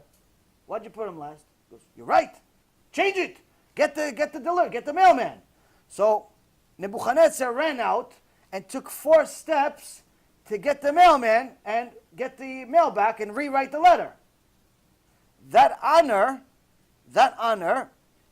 in Shamayim was big. How big? He gave him the ability to be the king, the strongest king that's lived until the Mashiach comes, and on top of it, the right to destroy Beit HaMikdash. Now the Gemara says something extraordinary. That after he took the 4th step, he took 4 steps outside the castle. 4. Exactly 4 we know for sure. How do we know it's only 4? Because Malach Gavriel came down from Shamayim and stopped him. And 4 steps. Why? If he took 5, he would have the right to destroy Am Yisrael. Hashem Yerachem. So Hashem pays well, even the Reshaim. So how much is he going to pay the kids that he loves so much? So it's not all hopeless. It's not all terrible. It's not just punishment. There's also good. But it's midah keneged midah, rabotai. It's midah keneged midah. She'akol shelo, everything is his. Even your ability to do mitzvot is his. Meaning that you can do tshuva, but you need his help anyway. V'da she'akol lefi cheshbon, everything is going to be accounted for. The small little conversation you had with someone that's not your wife, but you only said hi and you looked at her a little inappropriately, but she didn't notice. That'll be accounted for in Shamayim. Yeah, but it's not. Nobody noticed. They noticed in Shamayim. Yeah, but it doesn't make a difference. Everything will be noticed. Everything. Even extra words you spent talking to your own wife. Even extra words. The Gdol Ador, in the times of the Gemara, Rabbi Yossi Glili, one time came into town. He sees a woman named Bruya. Who's Bruya? The Gdolat Ador. She was the biggest rabbanit in the world. Why? Her husband was a Bimir Balanes. Now he was lost. Tzaddik. Not looking for anything. He says, which way to Luz? Which way to the city of Luz? And she says to him, Glili shoteh, you drunk. Glili. You're not Gdolado, you're a drunk. Gdolado, you're going to call, remember, Rabbi Ovadia, you're going to call him shoteh. Rabbi Yashiv, you're going to call him shoteh, you're going to call him a drunk. How are you going to call him a drunk? For what? He says to her, why shoteh? Why? What did I do? He says, didn't you ever hear the Mishnah? Don't increase your words with a woman. He says, so what did you want me to say? You should have said, where's lose? You used 2 extra words. You're drunk. You used 2 extra words with a woman that's not your wife. And the Mishnah was, if it was your wife. Imagine if it's not your wife. You're not Gdolado, you're drunk. You're taking too much risk. Why? Do you know how much we have to pay for this sin? That's why they were so scared of Rabotai. They were scared of the payment that we don't even know exists, unfortunately. The Knesset Israel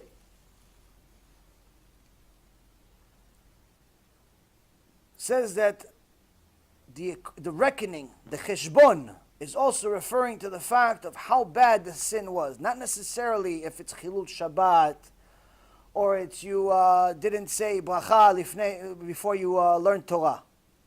Didn't say that. It says how much kavanah you had in your sin. How excited were you to make a sin? How excited you are to go do something against Hashem. It says that, my friends, you pay extra for. You pay extra.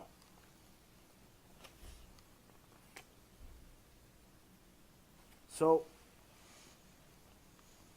in essence, we hear you have people that have arguments. It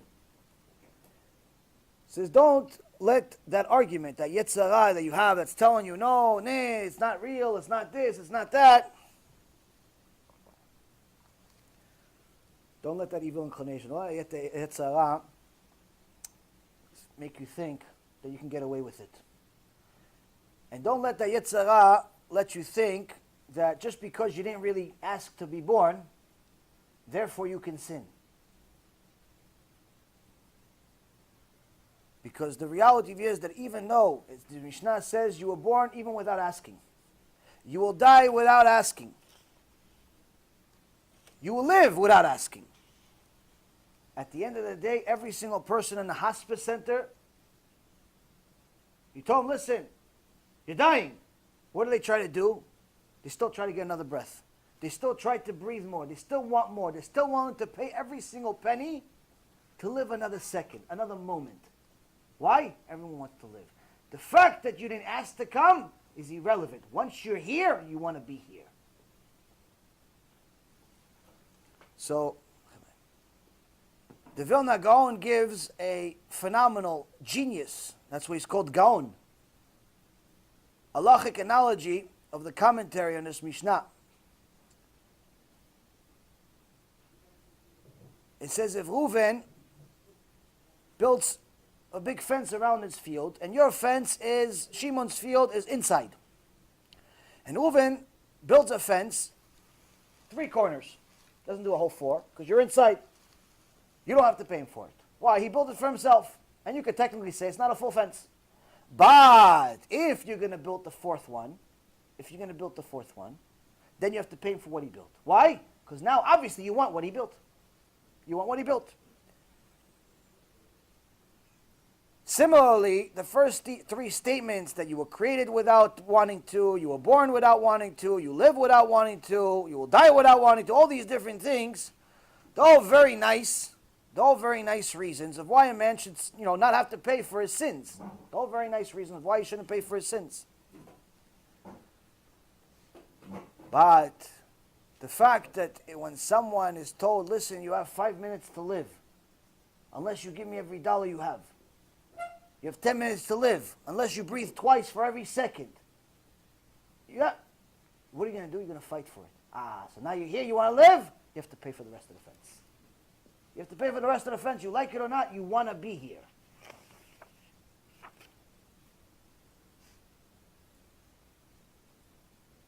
Everyone tries to take an extra breath, even if they know that living another moment will be pure suffering. I can tell you from my own personal experience, for anyone that knows my personal story, we're not going to go through it at all, But despite the fact that I told you guys that after the first surgery, I was begging my wife and my mom to kill me. I was begging the doctors to kill me. And if there was a plug, I would have pulled it myself. The reality is, I still continue to breathe. Now, even though the next 62 days were of massive pain, massive, horrible, nightmare pain, my own version of Gehinom in this world. Obviously, after I read about Gehinom, it's nowhere near. It's not even the lowest fire. But nonetheless, it was my own version of Gehinom. I still continue to breathe. Why? You still want to live. Now, someone that's on the deathbed, someone that's suffering for 7 years, surgery after surgery on a monthly basis, I became an experiment for studies. Became an experiment. They started experimenting on me. They say, no, we have no idea what's wrong with you. You have things that are not connected to the surgery. You're crying of pain of something that's not even connected to the surgery. We have no idea what's wrong. Let's start experimenting. It's free. Good price. But nonetheless, I continued. Why did I continue? It's suffering. It's painful. Why? Because everyone wants to live. Even the guy that commits suicide. The second he jumps off, he wants to live. The second he jumps off, he realizes it's a mistake. How do I know? People that tried to commit suicide said it. One guy that actually jumped off of the bridge in the Golden Gate in San Francisco. He actually survived. Jumped maybe 5-6 years ago. He's one of 2 people that ever survived jumping off the Golden Gate. He said himself, there's a video online of him, young guy, maybe your age, my age. Young guy, probably younger even. He says, my life was horrible. My life was miserable. I hated it. Obviously, you hated it. I mean, you weren't exactly happy if you're jumping off a bridge.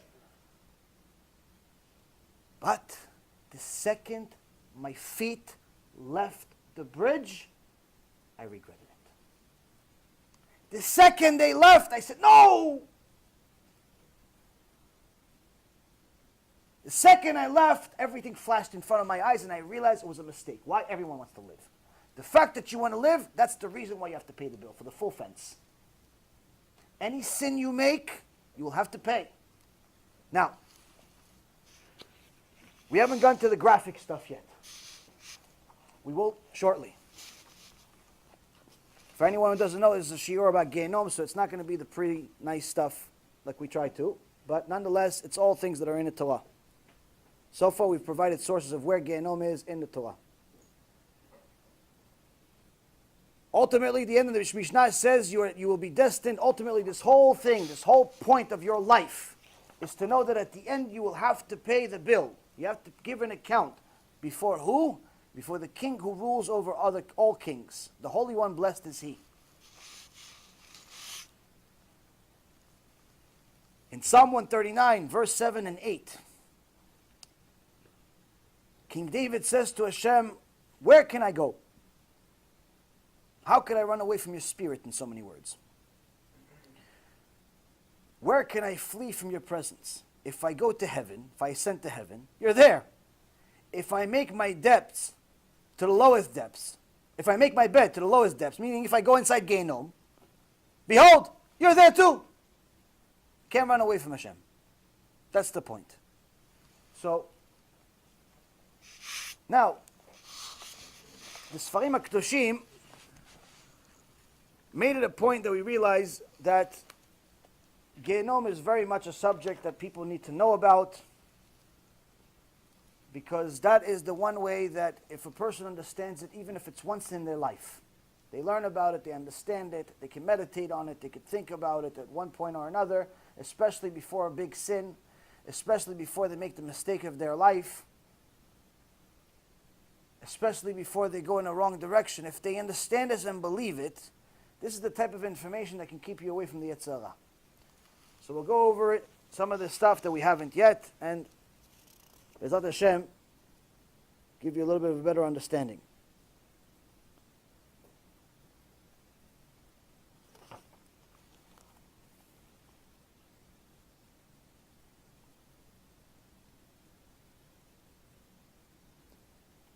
Now, in regards to the timing of how long a punishment is, as I said before, Kafa Kela, which comes before Gehinom, has no limitations, and neither does Gehinom. Different punishments have different timings. In Gemara Masechet Sanhedrin, page 106a, they say that Doeg and Achitofel both knew an enormous amount of Torah. How much Torah? They were Gedolei Ador. Giants. Giants. They're still in Gehinom. And they're not leaving. It's been a few thousand years now. Where do we get it from? Psalm 55, verse 24. V'ata Elokim toridem lebe'er shachat. This is one of the names of Gehinom, is the well of destruction. And you, O Lord, you shall cast them down into the well of destruction. Men of bloodshed and deceit, which is referring to Doeg and Achitofel, the enemies of David HaMelech. They shall not live out half their days. Another one that knew a lot of Torah, Yerovam ben Navat. Yerovam ben Navat, the Gemara Masechet Sanhedrin, page 103a and b, talks about him. How much Torah did he know? This is someone that used to be righteous. Everyone thinks he was wicked from birth. He wasn't. How much Torah did he know? He can give you commentary on anything you want in the Torah. Anything. 103 different commentaries. Pick any pasuk. Any pasuk. Any verse. Any Gemara. Any Mishnah. Anything you want, I'll give you 103 different understandings. The Vilna Gaon that lived less than 200 years ago, the Chachamim say Hashem only showed us the Vilna Gaon just so we know what someone that was a Rishon was, which is just a few hundred years before him. What was the Vilna Gaon? The Vilna Gaon was so holy that angels will knock on his door every single day, asking him if he would learn Chavuta with them. So one day, a student sees him crying in prayer, crying. And then at the end of Amidah, he's laughing. Ha ha. Says, Kvod Harav, Lamdeni, teach me, what happened? You were crying the whole prayer, 20 minutes you're crying in Amidah, not like us, 2 minutes. 20 minutes he's crying in Amidah, and at the end you're laughing. What happened? He says, listen, every day these malachim, these angels come to me, they knock on the door, hello, we want to learn Chavuta. I said, no, I don't want to learn Chavuta with you. Why not? I don't get the same schar, I don't get the same reward for learning with angels. I want to learn myself. But yesterday, they sent me these nudnikim, these angels that were like annoying. They wouldn't stop knocking. So I opened the door, I said, okay, what do you want? What can you possibly teach me? They say, pick anything you want in the Torah. He says, yes, 3 words. He gave me 3 specific words, I forgot them. I don't have the schut to remember those 3 words, but nonetheless, 3 words in the Torah. They gave him 2,400 commentaries on those 3 words. All of them emet. All of them are true. All of them are true. Now the Vilna Gaon, he held by his own halacha of, he was a machmir on one thing. What was a machmir on? He says, even if you think on Torah, before you think Torah, not just learn Torah, think about it. You wake up in the morning, you want to think Torah, you have to say blessing of the Torah. You can't just think about Torah freely. You have to do a blessing first. We don't have to. We don't hold, that's not halacha. But he was a machmir. If you're going to learn Torah, you have to do bracha. But if you're thinking about it, if it just came to alvai, that was our sin. Alvai, we forgot to pray for learning Torah. But nonetheless, he held it that if you are going to think Torah, even you have to do a bracha. So the next morning after you learn with these angels, immediately you didn't want to forget the 2,400 commentaries on 3 words. So he started going over it immediately when he woke up. But he didn't do the blessing yet. He forgot all of them. They punished him in Shammai. They said, you hold by it. It's your own halacha. Your own chumrah, your own stringency. You didn't do it. Punished. Forgot everything. So during Amidah, he's crying hysterically. He just finished. He just forgot 2,400 commentaries. You know what 2,400 commentaries is? You see this library over here? See the library right next to you on the right side for everybody? Imagine this times probably 50. This times 50. That's how much he forgot. He's crying. I would cry too if I just lost that. 1 book, I'd cry. He lost, start crying. Cried so much that at the end of Amidah, he said, okay, fine, we'll give it back to you. Start laughing. So now, Rabotai, Yerovam ben Navat, he was able to give 103 commentaries on anything you want in the Torah. Where is he? Gehinom. Until when? Forever. Why? When Hashem told him, do tshuva, and you'll be walking with me and the son of Ishai, son of Jesse, with me in Gan Eden. Initially, it was supposed to be Yerovam before David. But Yerovam didn't get the message. So he said, Hashem, who's walking first in Gan Eden with you? The fact that you asked, that means you're not humble enough. That means David's going to walk first. So he said, David's going to walk first. Ben Ishai is going to walk first. He goes, no, I don't want to do tshuva then. He brought idolatry to Am Yisrael. Hashem says, that's it, finished. How long's Gehinom? Eternal. No breaks. No 12 months. No busha. No embarrassment. We haven't heard about embarrassment yet. I'm still looking for embarrassment somewhere in the books. You can find it, please tell me. Now, another sage mentioned the Zohar, 167a. Another one, eternal Gehinom. Elisha ben Avuya, Gemara Masechet Chagah, page 15b, was supposed to go into eternal Gehinom, but he had a schut. What was his schut? He had a Talmid named Rabbi Meir Baal HaNes that fought for him, went into Shamayim and actually fought for him. Unfortunately, I don't have such students, so I have to do tshuva. Elisha ben Avuya almost had eternal Gehinom. So, timing, as far as timing is concerned, there's no 12-month such thing. This is, again, there's no specific timing. In Gemara Masechet Brachot, page 18b, Shabbat, page 13b, and Shabbat, page 152a, it says the pain of the worms eating the corpse, the body that's in the grave that everyone thinks doesn't feel anymore. He's dead. He's a little sack of potatoes. Right? No, he's not a sack of potatoes. He feels the same pain as a person that's alive and well, feeling a needle. Same exact pain, just multiplied by 60. Multiplied by 60 because the concept of pain in Shamayim is very different. Here you feel a small part of the soul, mostly body. There it's multiples of the soul and body. Sources I just gave you. Where's the other source in the Torah itself? Not just Gemara. Book of Job, chapter 14, verse 22. Ach besaro alav yich'av v'nafsho alav te'eval. He feels the pain of his flesh and his soul mourns over him.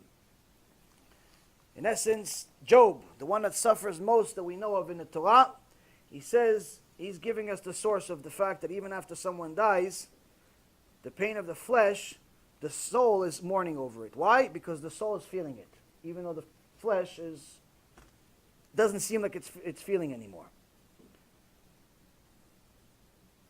Now, there's different levels of pain depending on how wicked we were or if we did tshuva or not. If we do tshuva, Be'ezrat Hashem, none of this applies to you. Everything is subject to tshuva, Rabotai. Everything is subject to tshuva. If you do real tshuva, you stop messing around, you do tshuva, you keep mitzvot, you follow what Hashem says, everything is good. You have nothing to worry about. If you don't, you have everything to worry about. And this is it. In the book of Proverbs, chapter 14, verse 29. Verekev atzamot kin'ah. It says, but jealousy brings rotting of the bones. It says, anyone who is jealous in his heart, jealous of somebody else's money, jealous of somebody else's boyfriend, jealous of somebody else's girlfriend, jealous of somebody else's kids, pretty much all of us. Except if you're jealous of Torah, which is a good jealousy. Every other jealousy, he says, not only does the body actually feel pain, but also the bones too. Why? They rot in the grave. And the soul feels that too. So it doesn't pay to be jealous.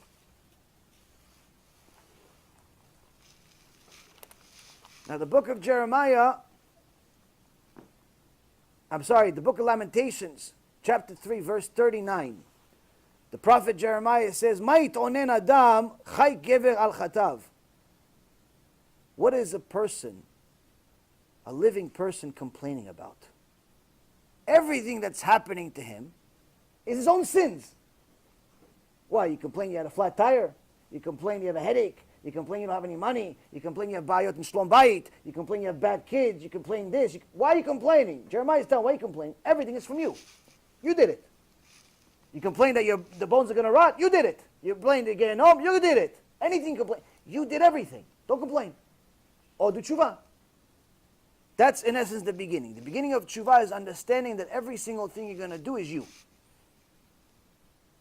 Olam haba good, olam haba bad is you. Not me, it's not anyone else, it's not your parents, it's not your kids, not your neighbors, not your rabbi, no, it's you. It's you. So that's the first thing that you understand. So now, instead of complaining, he says the next verse, let us search and examine our ways and return, meaning let's do tshuva to Hashem. Instead of complaining, let's do tshuva. Now, sometimes people don't understand the simple message that I gave you so far. Sometimes people just don't get it.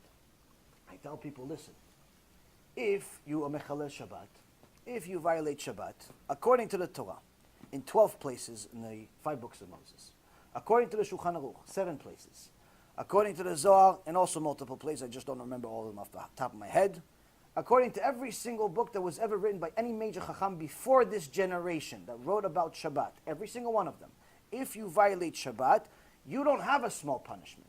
You have the same punishment as Yerovam. You have the same punishment as the worst sinners that ever existed. Want to drive to Beit Knesset on Shabbat? You have a serious problem. It's not a temporary problem. It's not a sometimes problem. It's an eternal problem, which we'll go over momentarily. I tell people, listen, according to the Torah, Masechet Avodah Zarah, according to the 5 books of Moses, Zohar, any book you want, that talks real truth, you're not allowed to even benefit from Avodah Zarah. Benefit, meaning, if you have a little statue, somebody worshipped it, little statue, it's cute, good looking, it's got diamonds on it. Somebody says, listen, you bought it for $25, I'll pay you $25 million. You're saying, I'm going to take this $25 million, $24,900,000 I'm giving to Kiruv organization, Be'ezrat Hashem. $100,000 for myself. Not allowed. What are you allowed to do with Avodah Zarah? Destroy it. It's the only thing you're allowed to do with it. But unfortunately, in today's generation, the religious world, unfortunately, sometimes puts it on their head. Why? Because every single one of these wigs that's coming from in the market that's called kosher, we verified. We have people in India. It's not I saw a movie. It's not I saw a movie. We have people in India. They checked. They're Indian. They went to the temples themselves. There's no such thing as kosher wigs. It doesn't exist. Which means all wigs, according to statistics, are coming from Avodah Zarah. You have a wig on your head, you have a problem. They don't like me. So right now we're going to New York in a couple of weeks. One rabbi says, no, don't bring him to our synagogue. Don't bring him to our synagogue. Why don't bring him to our synagogue? He's a famous speaker. People do tshuva. Ishtabach shemo la'ad. Thousands and thousands of people are doing tshuva from some guy that was a mechalel Shabbat a few years ago. Why can't I bring him to our shul? Why not, Kvod Harav? Oh no, he said something bad about wigs. But is it made up? Did he make it up? Is it his opinion? Doesn't make a difference. My wife wears a wig. That's what he says. My wife wears a wig. Don't bring him to our shul. If it's true, it doesn't matter even if a donkey came in here and says, guys, keep Shabbat. Donkey came here and says, keep Shabbat. Verse, Parashat Kitisa, Parashat Yoshi, anything you want. Says a verse. Doesn't matter if it's a donkey. Doesn't matter if it's me. Point is, I tell people the truth. They don't like it. Like I made it up. So sometimes you tell them the truth, it's not enough. So that's what this shiur was for. It's going to give you the outcome of what if you don't listen. The Chafetz Chaim, alav shalom, he had a special type of vidui. You know, yidu chatanu, avinu, pashanu, a special vidui for himself. And he would talk to himself as a third person, of what's going to happen when he dies. And this is what he did. Israel Meir, you don't feel good. That was his name, Israel Meir. Israel Meir, you're going to bed, sick. Israel Meir, few days passed, your sickness is getting worse. Israel Meir, students and friends are coming to visit you. He's talking to himself. One of his students saw this. People coming to visit you. Say goodbye. But Israel Meir can barely speak. Oh, and now he can't see. Oh, he has to say goodbye to everyone. Oh, it was announced, Israel Meir, that the Rosh Yeshiva, Israel Meir, died. And many people are coming to Radin, where he lived, to his funeral. And they're pushing each other at this. And now they bury you, Israel Meir. And they throw you in the grave. And then they leave. And they left you alone, Israel Meir. Oh, and now the angels came. Now you have to deal with them. This is a person that didn't leave Torah. This was his vidui. He would start talking about what would happen to him once he's in the grave. We don't have to do it every day like him. We're not Chafetz Chaim. Just do it once. Maybe it'll help you stop sinning. Maybe it'll help me stop sinning.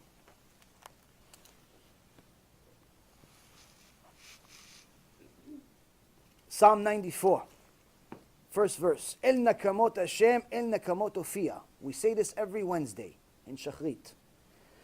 We also say it every day in Shachrit. It's different places. This is a verse that David HaMelech writes, the God of vengeance appeared. Anyone that thinks that Hashem only loves and doesn't punish, there's a verse in the Torah that says exactly the opposite. Exactly the opposite. This is just one of many. We've mentioned several so far. The Gemara Masechet Bava Kama, page 50a, says, Rabbi Chanina says, Kol ha'omer HaKadosh Baruch Hu vatran yivatru me'av. Anyone that says that Hashem lets go of things gets an extra special punishment where they actually cut him like a steak pieces in Gehinom.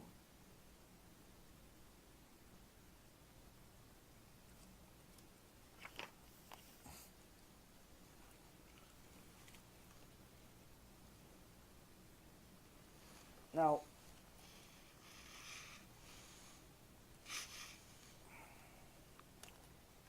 before it gets too late, let me get you guys some stuff that, I don't know. It's hard to say, it's hard to do, but nonetheless it's true. Yeah, me too. Me too.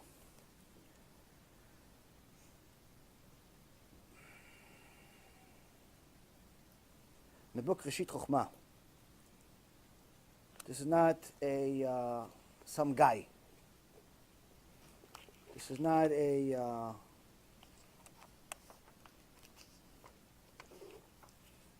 thought. This is not an opinion. This is not a something that may be wrong, may be right. This is it.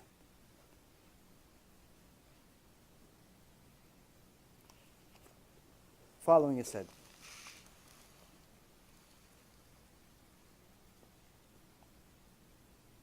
חמישה מיני אש יש בגיהנום. אש אוכלת ושותה, שותה ואינה אוכלת, אוכלת ואינה שותה, לא אוכלת ולא שותה, ויש אש אוכלת אש. Gehinom has 5 different fires.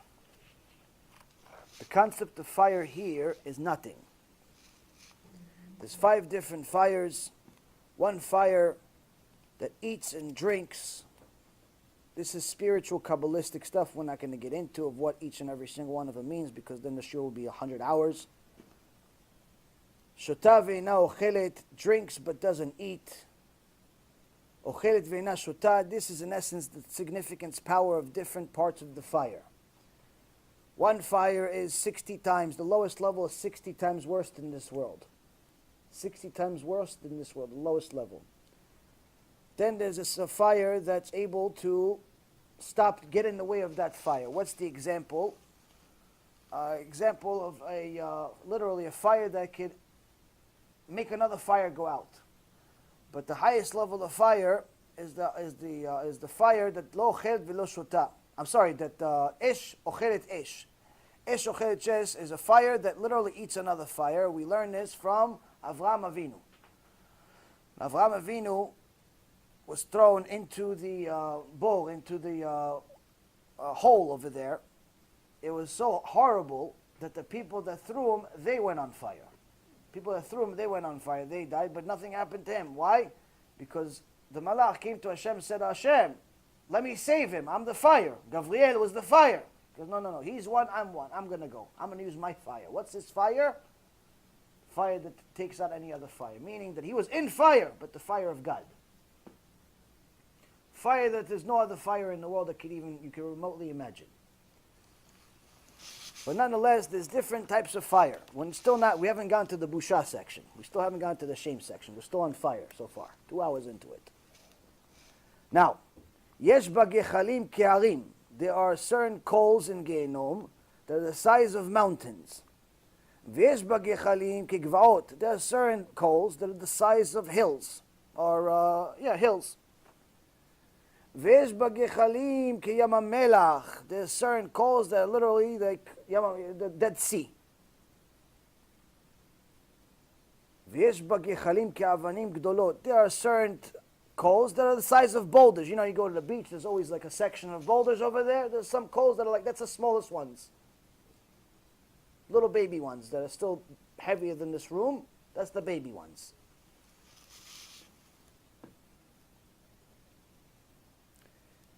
יש בנהרות של זפת ושל גפרית. There are rivers of tar and sulfur. מושכין ורותחין רתמים רתמים. These rivers of sulfur and tar, are in essence lava, are pulling these special coals called retamim. What's retamim? The Gemara Masechet Chagiga says retamim is a certain type of coal that cannot go out. It cannot go out. Can't. Doesn't matter. You can put water on it from here until next year. Cannot go out.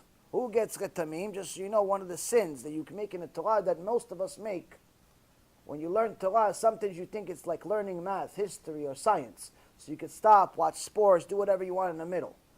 Gemara Masechet Chagiga says, Rabbi Shimon Bar Yochai says, someone that stops in the middle of learning Torah and starts doing something stupid, just talking to, hey, so what's the score? Just like that. He's learning Gemara, he's learning Tosfot, he's learning Rashi, he's learning something. Hey, what's the score? That's it. Oh, honey, what are we eating today? You're learning. Says they feed that person, Hashem Yerachem, they feed him retamim. They feed him these coals that don't go out. Why? Why are you dishonoring the Torah like that? So Rav Moshe Feinstein, Alav Shalom, said you should put it in your mind that when you start learning, you can stop at any moment. You're not going to. Anytime you stop, you meant to stop. Anytime you stop, you meant to stop. Not that you stopped in the middle of learning Torah. Anytime you start, you meant to start. Already have it in your mind in case you make this mistake and you ask your wife what we're cooking today, which we all do, because you get hungry. You want to eat. You're human, right? Problem is, you have to decide when to talk and when not. So it continues.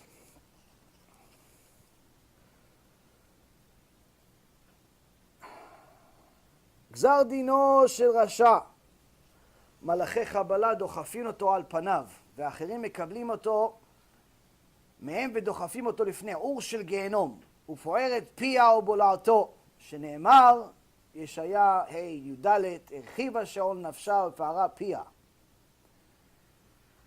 Says, what's the din? What's the judgment of a rasha, of a wicked person that died without doing tshuva? What happened to him? These malachei Kabbalah, these certain types of angels that don't know mercy, which we'll go over momentarily, they don't know what the concept of mercy. You guys are thinking already this is too tough. We haven't gone to the crux of it yet. Nothing. Certain type of angel, they have no concept of mercy. What do? They take all the Rashaim as they enter and they push them into the lava, into the fire, into the worst parts you can possibly imagine, times 60. They push them on their face, and then there is ones that are waiting for them in the fire, waiting for them in the pit to do the rest of the job.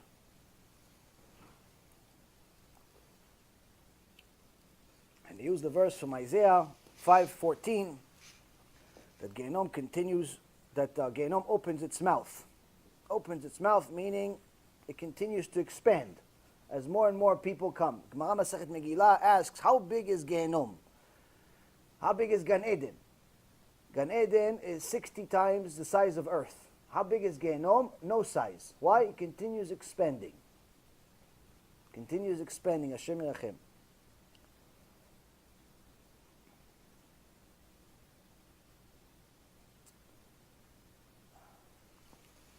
אמר רבי יהושע בן לוי, פעם אחת הייתי מהלך בדרך ומצאני אליהו הנביא זכור לטוב.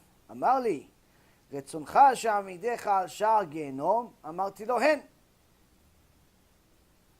One time, Rabbi Yaron Reuven says, one time I was walking and I saw Eliyahu Hanavi. Eliyahu Hanavi came from Olam HaEmet, came from the real world, in Shamayim, and he came to me. This is and he says, would you want to see what Gehinom looks like? And I said, yes, I want to see. And now he tells us what he saw. הראני בני אדם שתלויים בחוטמיהם. He showed me people that are hanging by their nose. Why? Woman walks around with extra perfume and you're enjoying it. People putting their nose where it doesn't belong, and so on and so forth. הראני בני אדם שתלויים בידיהן. He showed me people that are hung by their arms. Why? You stealing? You stealing? How are you stealing? With your hands. Most of the time people steal with their hands. Take money that doesn't belong to you. Take a phone that doesn't belong to you. Take anything that doesn't belong to you. ובני אדם שתלויים בלשונם. He showed me people that are hung by their tongues. See Lashon Hara? You enjoyed it? Lashon Hara? Okay, that's the price. Starts. They hang the people by their tongues. Starts. This is how this starts. They hang them there until the punishment comes. Until this is just the punishment until they come to deal with them. Until these specific types of Malachi Kabbalah, until the different types of animals, or spiritual animals and angels and so on, until they come deal with them further, they're hanging there like the what's it called? The butcher.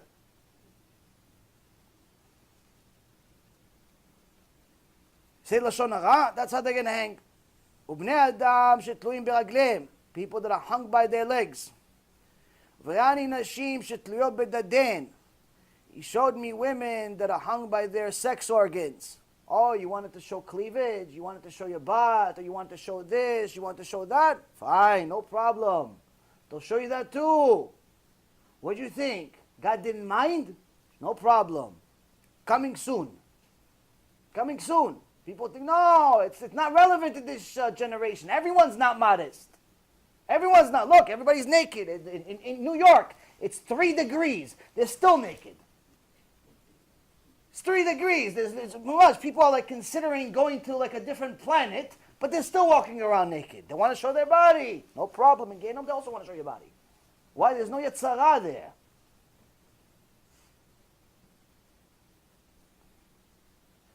וראני בני אדם שתלויים בעיניהם. Showed me people that are hung by their eyes. All those eyes that followed things that didn't belong to them, other people's wives, other people's husbands, other people's stuff. You looked somewhere else, doesn't belong. ראני בני אדם שמאכילים אותם בשרן. He showed me people where they feed them their own flesh. They cut them. Certain people that were greedy. Certain people that did not want to give what Hashem provided them. Hashem gave them 100,000. Instead of giving maaser, they gave $100. Felt like they were tzaddikim.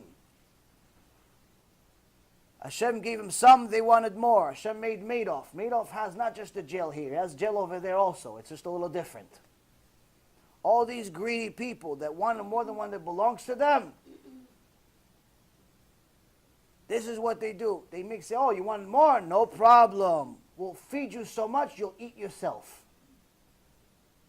They cut them up into little pieces. They cut their toes, one little toe at a time, just to make sure. So, you don't eat the whole thing right away. Make sure you eat the whole thing one at a time. And then they start feeding him his own toes. Start feeding him his own arms. Start feeding him his own legs.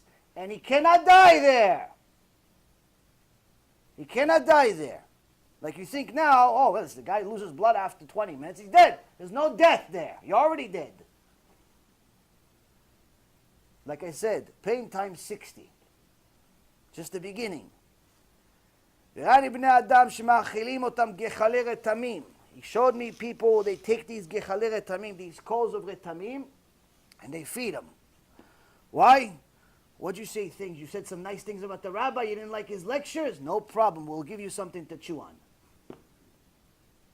What'd you say? Instead of divrei Torah, you want to talk about basketball in the stock market? Bitul Torah? No problem, we'll give you something to chew on while you talk about it. Go ahead, tell us. Tell us. Oh, what'd you do? You want to eat extra? You want to have not Suda Shlishit. You want to have 9 Seudot? No problem. No problem. We'll give you something else to eat. Give you something else to eat. Depends why you're eating. If you're eating for koach b'Torah, if you're eating to have strength to learn Torah, enjoy. Rabbi Lazar ben Rabbi Shimon Bar Yochai wrote the Zohar, his son, Rabbi Lazar ben, was a giant. As a little boy, one of the Chachamim says to Rabbi Shimon, your son, it's big. He goes, no. My son, I feed him. I feed him that much. Why? Because look at him after he finishes eating, look what he does. He studied for 24 hours straight. All of the power from the steaks and the juices and the this and that, it's all for Torah. It's all for Torah. He's not eating because he can't stop eating because he wants the steak and the glida and the this and the candy and the this. No. He's eating for koach of Torah, for strength of Torah. That's mitzvah. You're eating for that? No problem. You're eating for pure desires? You have a problem. And they're going to give you more to eat. Just taste a little different than Gehinom. Taste a little different.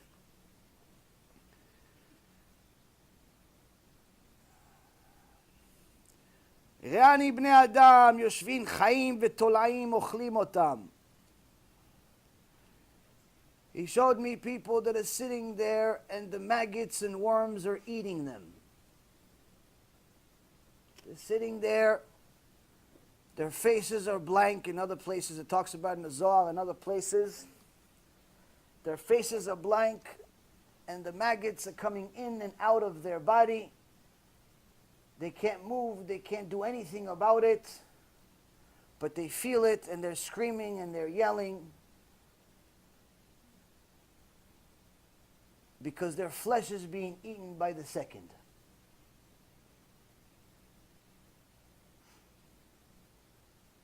Where's the verse? Elu shekatuv aleim ki tola'atam lo tamut. On them it's written, this is from Isaiah that we talked about before, their worms will never die. וראני בני האדם שמאכילים אותם חול דק והיו מאכילים אותם על כורחם ושניהם נשברות. And he showed me people where they feed them sand, very thin sand, against their own will.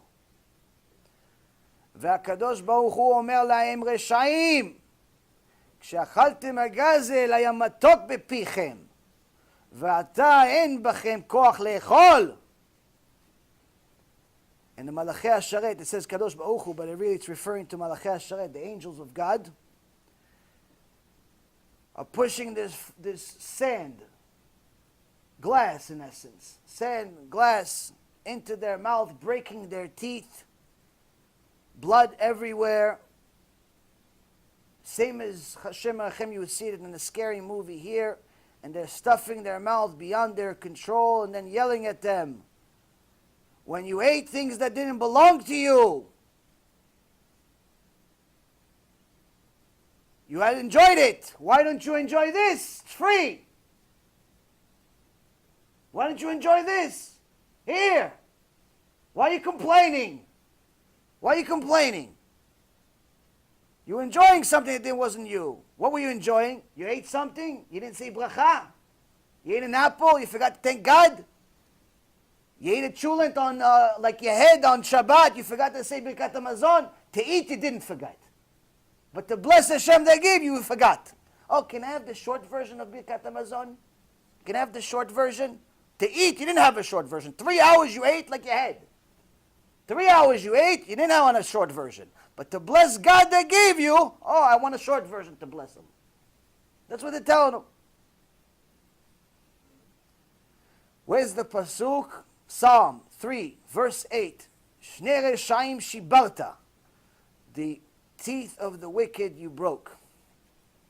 וראני בני אדם שמשליכין אותם מן האש לשלג, ומן השלג לאש.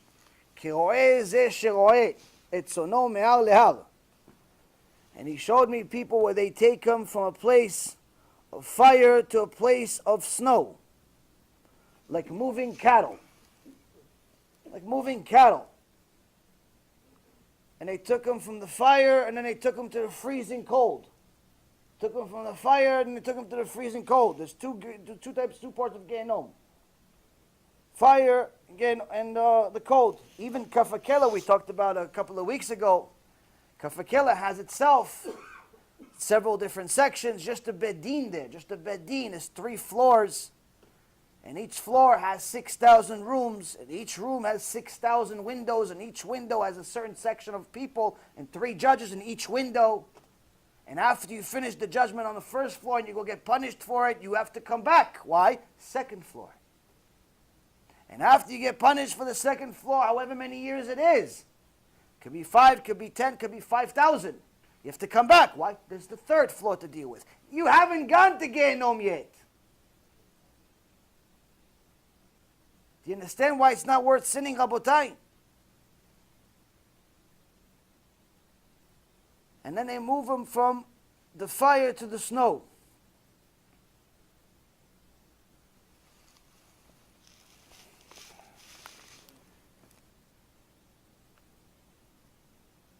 And Rabbi Yochanan says, Kol malach u'malach memune li'ipara onesh avera achat. Every single angel is designated for a person for one of their sins.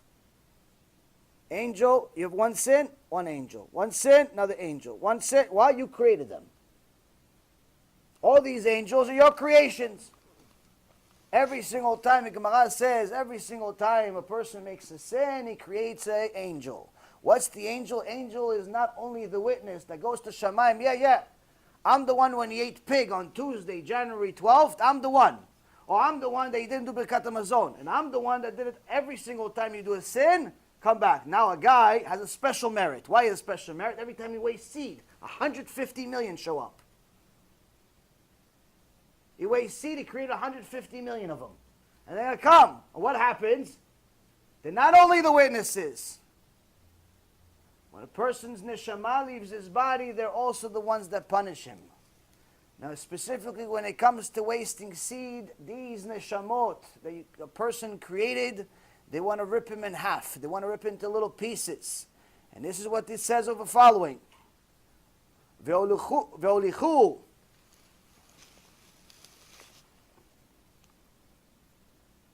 והוליכו אצל המלך, אמר להם המלך, מה אעשה לכם?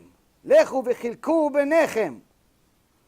All of these people, all of these debt collectors are coming to the king saying, listen, this guy owes us money. He owes us money. What do we do? King says, what do you want me for me? Go collect your money. ובאותה שעה נפשו נמסרת בגיהנום למלאכים אכזרים ומחלקים אותו ביניהם. And on that moment, his neshama gets thrown into Gehinom, and each one of these angels that he created from his sins comes and tears them into pieces. No mercy. There's no concept of mercy in Gehinom.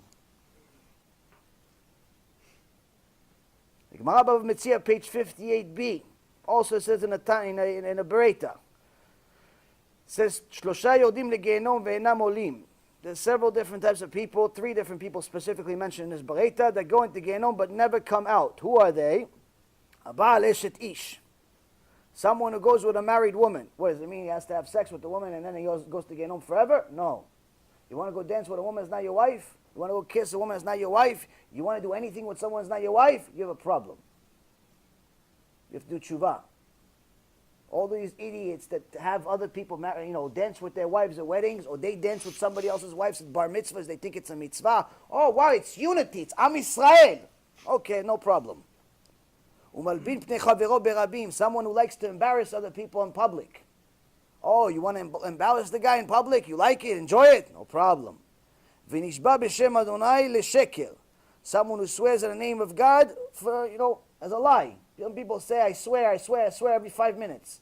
They think it's a joke mentioning God's name.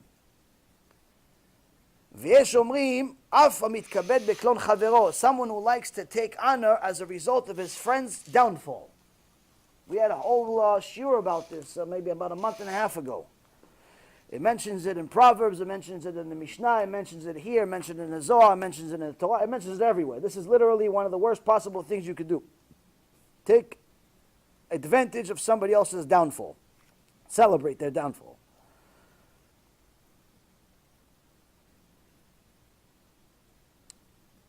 Now, just because somebody arrived at Gehinom does not mean that they are fixed right away. Why? Because they still have the same nature. It says in the Gemara that people that even at the gate of Gehinom, they don't do tshuva. The Chassid Yavitz, which remember I told you he's the one that suffered an extraordinary amount of suffering in his life, but he was one of the Gedolei Ador. In Migaloz, Bet Midot, Masechet Gehinom, in his book, Migdal Oz, Bet Midot, Masechet Gehinom, Ot Chet, Ot Yud Chet. It says, how does it say that people don't even do tshuva at the gate of Gehinom? How's it possible? The Yavit says, no, the Reshaim up to the gate, they don't do tshuva. Once they go into Gehinom, everybody does tshuva. Everybody does tshuva inside.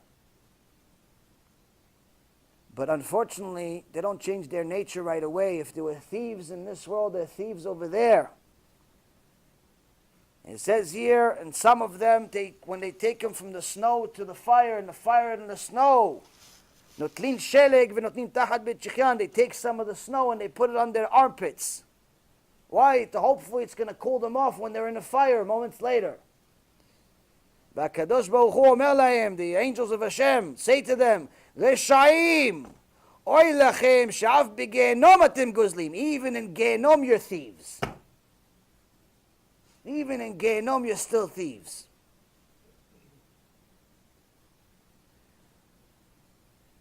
Based on a verse from Job 24, verse 19. Chapter 24, verse 19.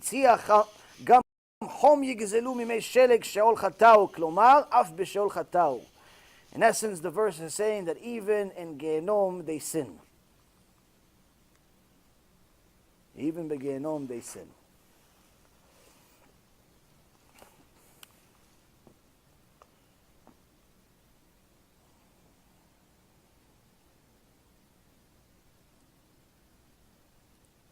You guys had enough or you want more?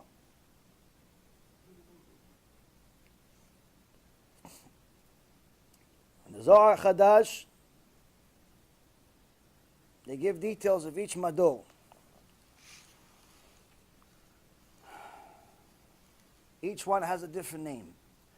The first mador, the first part of Gehinom is called bowl, like a hole. What kind of hole? Similar hole, like for example, the tribe threw Yosef HaTzadik into a bowl, into a hole. Bowl she'en bo mayim aval nechashim ve'akravim yesh bo. A hole that has no water but has scorpions and snakes. Kach hamador hazeh hanikra bowl. Kitot shel malachei chabala ke'en nechashim usrafim asher en lahem lachash. So this is a place where you have all these different types of snakes and types of creatures that torture the people. Now who is in control of it? Shlosha mimunim, shlosha begehinom, sholtim begehinom. 3 are generals of Gehinom under the leader. Who is the leader? Mitachat yad Duma. Duma is the name of the leader. And what's the name of the 3 generals there? Their names are Mashchit, Af, Vechema. Mashchit, Af, Vechema. Now, where do we see this in the Torah? In the book of Deuteronomy, Parashat Ekev, chapter 9, verse 19, Moshe Rabbeinu says to Am Yisrael, I was terrified from the face of Af and Chema. Now, Af also literally means wrath, and Chema means blazing. But in reality, he says, I went up there in Shemaim, and I saw the leaders of Gehinom, and I was petrified of them. This is Moshe Rabbeinu. We're not scared of God. He was scared of them. Do you understand? Difference is, he knows. We're still clueless. So, B'ezrat Hashem, hopefully this helps us become somewhat of a clue. And every other demon, not demon, or any type of ruach or different mashchit being that is a destroyer over there is under these three leaders that are under this one leader named Duma.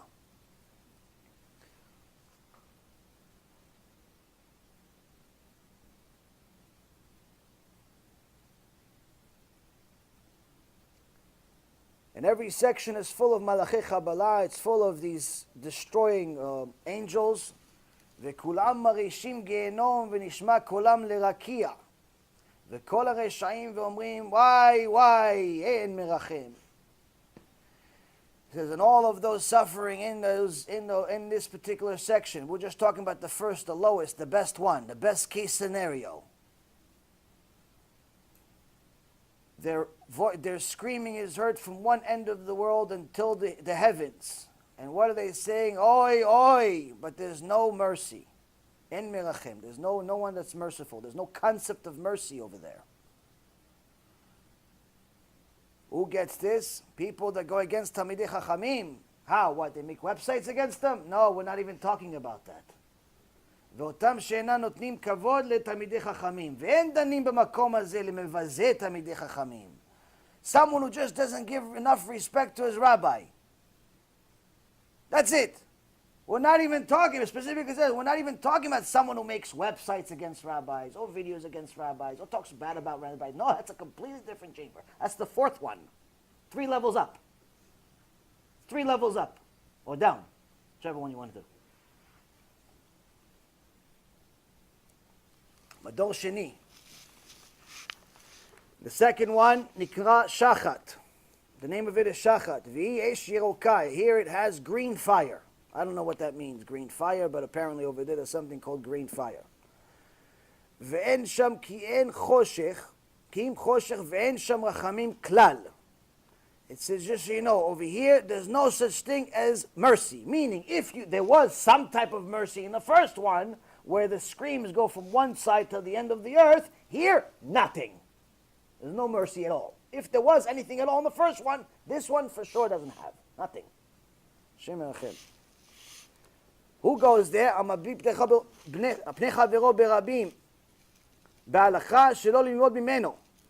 Someone who embarrasses another person and tells people, don't learn from him. He says scary stuff. He has shiurim about Gehinom. He has shiurim about wasting seed, about Mechalel Shabbat, about wigs that are not kosher. He says things in the Torah, but he's scary. Don't learn from him. המתכבד בכלום חברו והיודע שחברו ייכשל בהלכה אחת והם בעיר אחת ואינו מודיע קודם שייכשל וישמח הוא או אחרים. Says someone who knowingly lets another person fail in certain halakha and sin, and he's happy. Why he's happy? Oh, see, he doesn't know what he's talking about. Yeah, but you could have told him. You knew that he's not allowed to do this. You knew that he was about to do it. You still let him sin. What is it relevant to? All of these fake Care Bear rabbis that let people drive on Shabbat to Beit Knesset, this is their section. It's one of them. It's one of their section. Now, just so you know, someone that goes to one section doesn't mean that they finish the section, they go to Gan Eden. They have to keep going up. If someone goes to the 6th, they finish the 6th, however long it is, they have to go to the 5th. They finish the 5th, they have to go to the 4th, they have to go up. You don't just finish, oh, you go to 6th, okay, you got the worst one, but you finish now. No. 5, 4, 3. Just like you counted the money you stole in this life, you have to count in Gehinom too. Someone who likes to celebrate other people's failure. והיודע בחברו שייכשל בהלכה ואינו מודיע. Someone who knows that another person is going to make a sin, but doesn't tell him, doesn't rebuke him, doesn't tell him the truth. Hey, by the way, you know you're not allowed to drive on Shabbat. Hey, by the way, you know you're not allowed to eat there, it's not kosher. Hey, by the way, you know you're not allowed to do this, you're not allowed to do it. Doesn't tell him. No, let him find out on his own. He'll find. Hashem will tell him. Hashem will tell him. Hashem will tell him. All those people will say, Hashem will tell him. It's okay, no problem. We have a section for you. Department. Compartmentalize. Right over here. Here's a section for the people who said Hashem is going to tell him. Here, he's telling you now.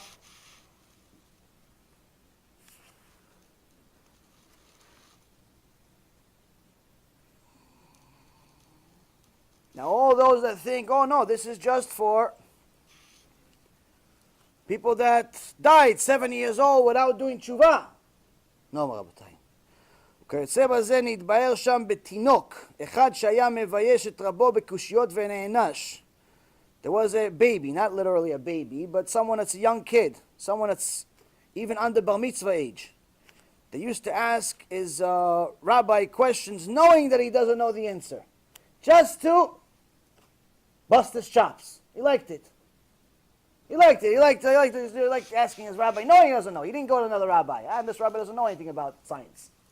You know, not every rabbi is an expert in science.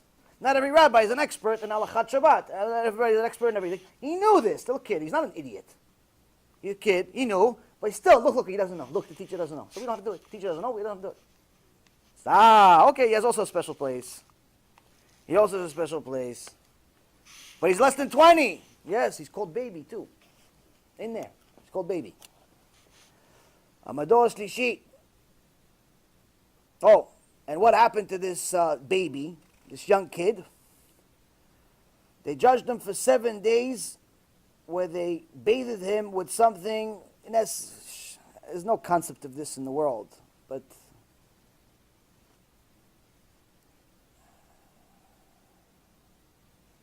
they bathed him, body parts, and in essence every day they add another body part. You get the point. Mador Shlishi nikra Duma. The third chamber is called Duma. ושם נידונים כל אותם גסי רוח והמתגאה ליבם. All those arrogant people, all those people that are proud of whatever they are, whatever they think they are, they got a special section. Especially if they do it in the name of Torah. You know, all those people that say, oh, you know how much Gemara I read? You know how much Torah I read? You know how tzaddik I am? You know how tzaddik I am? You know, I wake up at 4 o'clock in the morning. You know me, that whole chip, I know the whole thing. I know the whole thing. Those guys, you have a special level. Special. Who else? והמלווה לחברו בריבית. Someone likes to lend other Jews and charge interest. No, but it's stariska. It's stariska. People have this like loophole. They think they found a loophole to lend other Jews with interest. This is the biggest lie in the business world. I told you, the biggest lie in Judaism today is the wigs. That's the biggest lie in Judaism today. Why? Because people think there's a concept of kosher wig. There's no such thing. Why? We did a research. No. Biggest lie in Jewish business. What's biggest lie in Jewish business? That there's something called a shtariska. You're allowed to charge other Jews interest as long as you like let them know. And it's like really like, you know, we're a partnership really, but it's not a partnership. The way to do a shtariska is very, very, very difficult. Why? Because if I lend you money, or you lend me money more likely, now that means that if I take the money and I invest it somewhere else, I take the money and I waste it, regardless of what I do with it, I still have to give you the money plus whatever profit you want. That's a loan. What's a kosher stariska? A kosher stariska means that part of the money is lent with 0 interest and part of the money is invested. What is it? What's the difference between invested and lent? Invested means that if I lose it, you lose it.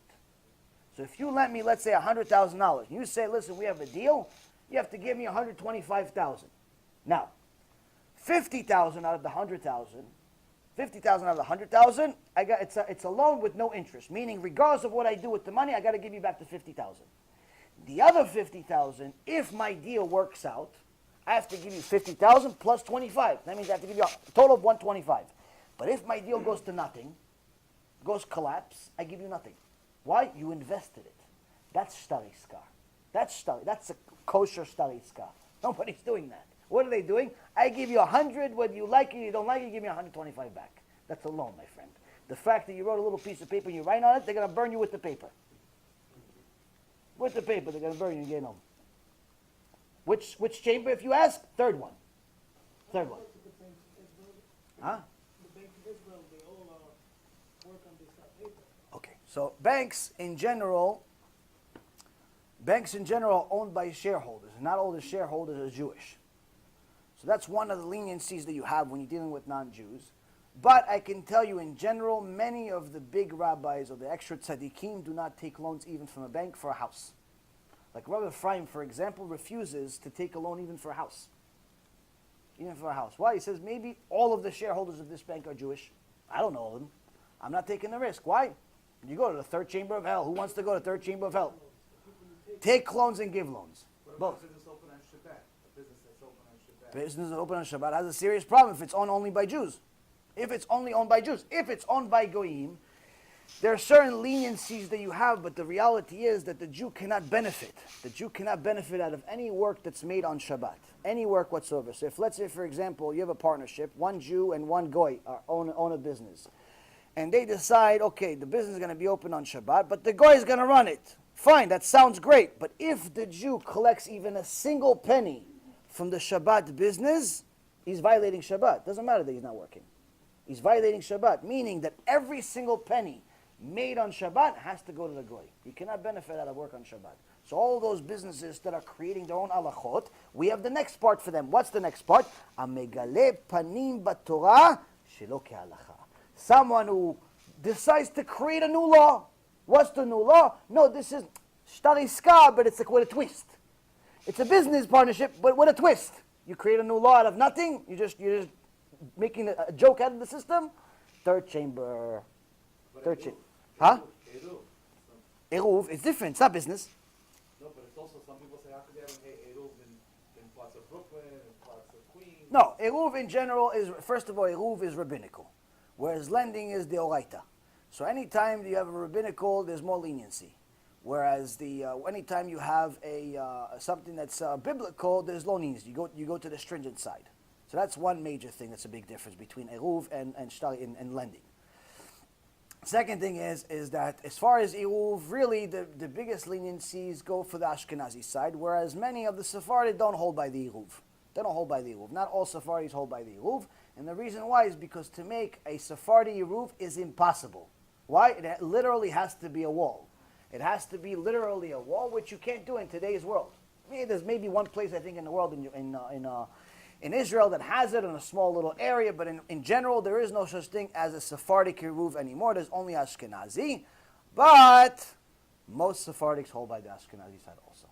Most Sephardics hold by the Ashkenazi. Why? Because even the Ashkenazi Eruv, the whole concept, has certain things that you could rely on, because whether you have to rely on 600,000 people crossing the particular street, in essence, the Chachamim say, many of them say there's really no such thing as Eruv anymore. You can't do it anymore, not in today's world. Therefore, it's not a mitzvah you can fulfill. That's what many of the Chachamim that are Sephardic still rely on, that you can actually use the Ashkenazi side. From what I understood, using a credit card is a problem. Using a credit card is a problem? No, it's owned by shareholders, owned by non-Jews, it's owned by different people. But If borrow from a Jew, it's a problem. But if you take a loan from a non-Jew, it's not a problem. No, non-Jew, you're allowed to do whatever you want with a Jew. Lending money or borrowing money from Jews is the problem. Both the borrower and the lender get punished for it. Let's continue because we're already getting late. So people that create their own halachot, like for example, this Rasha Merusha wrote an article about 2 weeks ago, and he calls himself a Orthodox rabbi, or modern Orthodox rabbi. He's closer to J.C. Penney than he is to a modern Orthodox rabbi, or any rabbi at all.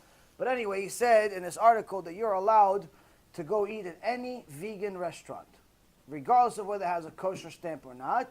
Why? Because there's no need for any kosher. If you can't see the bugs, then there's no problem. In essence, he just created a new law in Torah. He created a new law in Torah. He wrote a whole article about it, and people actually think that you can go to any vegetable restaurant as long as you're just eating the vegetables of the goyim. Everything's okay. And that's absolutely not true. Now, why is it not true? Because if you eat non-kosher meat, it's a single sin. If you eat non-kosher vegetables, meaning what non-kosher vegetables? There's a bug on it. There's a little fly. Why? Because the goyim are not obligated to clean the flies. They're not obligated to clean the worms. They're not obligated to clean anything. Not obligated to anything. Well, if you eat a worm, you can't really, you can't sue the place. It's not intentionally putting the worm there. Not intentionally putting the thing. And anyway, there's no specific law against it. And even if there was, it's not against their religion. So, point being is that if you go to a non-kosher place, you're guaranteed to eat one of these bugs. And a sin of eating meat that's not kosher is a single sin. A sin of eating a bug is 5 sins. Meaning you're better off eating non-kosher meat than a bug. It's 5 sins. And this imbecile wrote an article saying, no, it's okay, you can go to vegan restaurants. Doesn't matter. Doesn't matter if it's kosher or not. So this is exactly where he's going. Just so you know, in case if he watches this shiur, and he's wondering, where am I going in the future? Gan Eden, Gehinom? Oh, it's Madosh Lishi. It's the third part. והמתלוצץ על חברו ועל הזקן שכח תלמודו. Someone that likes to make fun of somebody that forgot their Torah. Especially an older person. Somebody that likes to make fun of those people. He has a place in Gehinom called Madosh Lishi that nikra Duma. That's called Duma. And the Zohar Kadosh in Parashat Truma says that there are spiritual chayot. There are spiritual chayot, spiritual animals, but they're literally the size of planets in some cases, that are sent to this specific madol, to this specific third madol, to this Duma. Why? What do they do over there? They dine on the sinners. They eat the sinners piece by piece. They eat them piece by piece. There's nothing that they can do about it. Because the soul cannot die there, but they suffer tremendously. Mador Revi, the fourth Mador, fourth chamber, called Tita Yavin. שם נידונים אותם גסי הרוח וכל אותם העונים העזות לעניים המדוכאים. Those, there's a special place where people that like to make fun of poor people. Somebody poor came to you, tzedakah, go get a job. Go get a job. I work hard for my money. Oh, you like that? Okay, you have a place. Fourth one. You have a special place. Chamber, nice villa waiting for you over there. Like making fun of poor people. Just so you know, Hashem loves poor people. Why? The reason why all the other people go to Gan Eden is usually because of the poor people. Why? You gave him tzedakah. He specifically created poor people so the rest of us can go to Gan Eden giving them tzedakah. So now, instead of doing that, you made fun of them. Go get a job, go get a job. Especially people make fun of avrechim that don't have any money. They come, they collect money for their kids. They collect money for the... Why are you making fun of them? You don't want to give, don't give, whatever. You're whatever. You have a problem in your mind. But to make fun of them? Make fun of somebody that's poor? Like it's his fault? It doesn't matter if he's a Jew or not. It doesn't make a difference. Not to make fun of anybody. והרואה אני בדוחק ואינו מלווהו עד שמבקש ממנו הנאתו. Oh, this is a special type of person. This is a person that sees someone that's in desperate need. Sees someone that is in need, has no money, isn't desperate. He just lost all of his money. He has no money for the rent. He has no money for the mortgage. Miskin. Guy's a poor guy. You know he's a miskin. But you're not willing to lend the money until he does you a little favor. I'll give you the money, but you got to do my lawn for the next 3 months. I'll do you a favor, you got to tutor my kids. I'll lend you the money, but you got to say hello to me every time I come to the synagogue. You have to stand up. I'll lend you the money, but you have to ask nicely. Call me on Monday. Call me on Monday and ask me nicely again. I want to hear it. I like to hear it. Ask, you know what? Why don't you ask me in front of the guys? Ask me. No, ask me. Go. I want to see it. I want to see it. Ask me. I say, hey, oh, you want to do that? You want an extra kavod? No problem. You have a special place. You have a special place. Who else? Someone who wastes seed, accidental. What's accidental? You looked at inappropriate things during the day. Gemara Masechet Avodah Zarah says you end up bringing Gehinom to yourself at night. You ended up wasting seed from your dreams. You ended up dreaming. This is not on purpose. That's a different level. It's a different level. This is Taj Mahal next to it. You did it accidental. Why? Because it's not accidental. You looked where your eyes don't belong. You looked at every woman that walks. You wasted seed at night. Now you have a special place. Who else? Someone, there's some people, sometimes they call themselves religious. They say, you know what?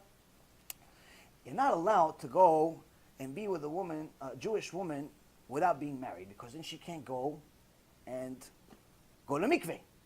You don't allow a woman that's not married to go to mikveh. And if you go on Nida, Shem Yerachem, what kind of Gehinom is she going to have? And you're going to have. He says, no, fine. It's okay to go with the non-Jew. Some people have this thought that Jews are allowed to go with non-Jews as long as they're not married. As long as they're not married to the non-Jew, you're allowed. It's like they call practice. I actually heard a Talmid Yeshiva tell me, my Rav told me, yeah, the Goyim are for practice. Hashem Yirachem, Hashem Yirachem, Hashem Yirachem. That rabbi, they made him a special section for himself. What do they say? Abal Kutit Venida. If you go with the Nida or you go with the Goya. You go with the Kutit, you have a special place. Where? Madorevi. Madorevi, there's no such thing. No such thing. Now, Zohar Kadosh, Hashem Yerachem Aleinu, Zohar Kadosh says, there's a special angel named Orei Yom, that has a special mission in this Mador. What does he do? All those people that get upset, they get angry, and they lose their mind, and they start cursing even themselves. Or they start swearing, I swear I'm not going to do this anymore. I don't start losing their mind, start saying even things against themselves, because mamash, they lost their cool, they lost their speech, they lost everything. He says, oh, he has a special mission to deal with them. Where? In this specific Mador. But that's not the part I was saying Hashem Yerachem. What was I saying Hashem Yerachem? There's a special snake called Karaton. Karaton is the one that was also created in creation, similar to Leviathan. Leviathan, which we're going to eat when the Mashiach comes, this is the bad version. Karaton is the one that eats people, or eats their flesh and their skin and all types of horrible, awful things in this specific Mador. Fourth one.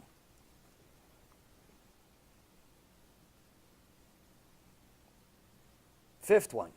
We're almost at the end. Mador Chamishi Nikra Sheol. The fifth one is called Sheol.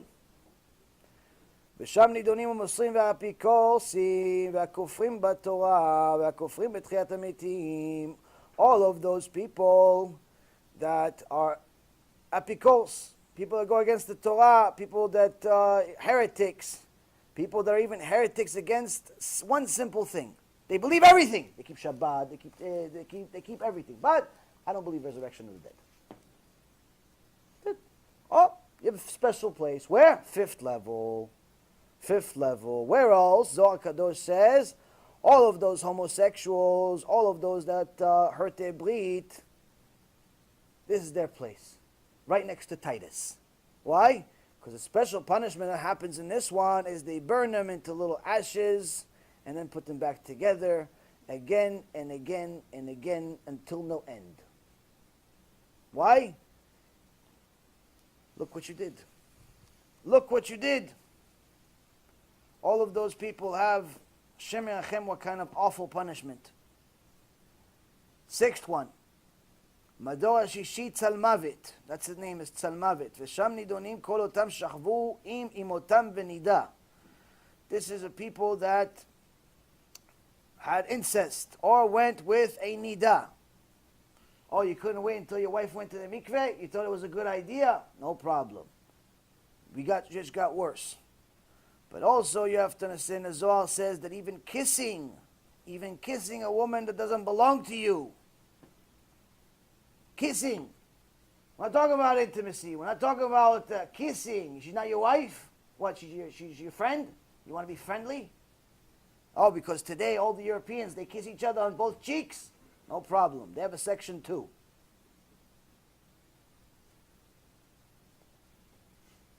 Women that dress immodestly.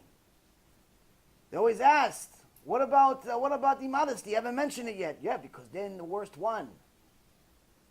Why are they in the worst one? You dress in extra tight clothes? You want everybody to see what your body looks like even when you're not wearing clothes?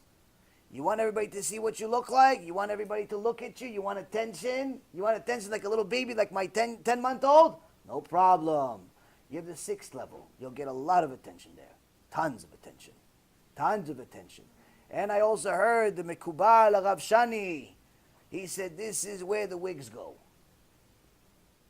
This is where the wigs go. This is the section for them. This is the section for them. You have a problem, call him, he'll answer you. He's still alive, Baruch Hashem. He's one of the Mekubalim of this generation. And there's a Maaseh, there's a Ben Ish Chai. There's a Ben Ish Chai who masaret nefsho. He took his soul out of his body. He took his soul out of his body and he saw what happens in Gehinom. He writes in his book. And he met 2 people. Both of them were decreed to go to the 6th madul, to the 6th level of Gehinom. One of them was a thief who robbed people in the woods. He robbed people in the woods. He put a gun or a knife to their head or whatever it was at that time. And he took everything and left them for dead. The other one was a womanizer. What kind of womanizer? He wrote a book. He wrote a book about sex. He wrote a book about, intimacy. He thought he was Romeo. Thought he was cute. So both of them got the same Gehinom, 6th level. And the Ben Ish Chai says, every so often there would be a malach, after these people are suffering, they would tell them how much time is left. Why? Because the one that was a robber got decreed 400 years. 400 years in the 6th level of Gehinom. He got decreed 400 years, Rabotai, just in the 6th level. After, when he met him, an angel comes to him and says, 300 years have passed, you have 100 left. So the second one that wrote the book said, well, what about me? What about me? How much time do I have left? So the Malach says, we have no knowledge of how much time you have left. Why not? What do you mean you don't have any knowledge? He says, you're still making sins. What do you mean? I died, I'm here. The book is still out there. People are still reading it. You made a picture, you put it on the internet because you look cute in a bathing suit. And they have it on Facebook. And they have it on WhatsApp. And they have it everywhere. You thought it was cute for you to have a bathing suit picture. You thought it was cute on the ocean. You thought it was cute on the boat. It was cute. People are watching it. You have a problem. Why? You're continuing to make sins. That's why any kosher woman literally has to delete every single picture she has on the internet. Every single one with no exception. Not even a headshot she should have. Unless it's for a shidduch, no one should have a picture of you. Why? Sick minds. Sick minds. Guys will do anything to pervert their mind. And a woman needs to understand that. Guys don't think like women. Women see a guy, they think about personality. Guys see a woman, they see cattle. That's the reality, women. That's the reality. No exceptions. Unless it's a Ben Torah, that's a real kosher person with Yirat Shamayim. He doesn't even look at women. It's a different story. Overall, aside from that, there's no such thing as platonic relationships. You can have a friend that's a male. You can have a friend that's a female, but you're just friends. There's no such thing, Rabotai. There's no such thing. Why? The guy's mind is only a matter of time before he thinks inappropriately. We talked about this further in last week's shiur, so I'm not going to expand. Now here, the Ben Ish Chai says, this is where I also learned what the Rambam said in Ilchot Tshuva. There are 24 things that make Tshuva very difficult. Very difficult is an understatement. Why? When someone is a Machtia Rabim, when someone causes other people to sin because of a book they wrote, a movie they made, a picture they have, a speech they made, whatever, something that's causing other people to sin, very difficult to do tshuva. Why? You have to figure out how to undo it. You have to figure out a way how to undo it. You had a picture of yourself somewhere. You have to literally work really hard to delete it. Why? Because it's not just one website that has it.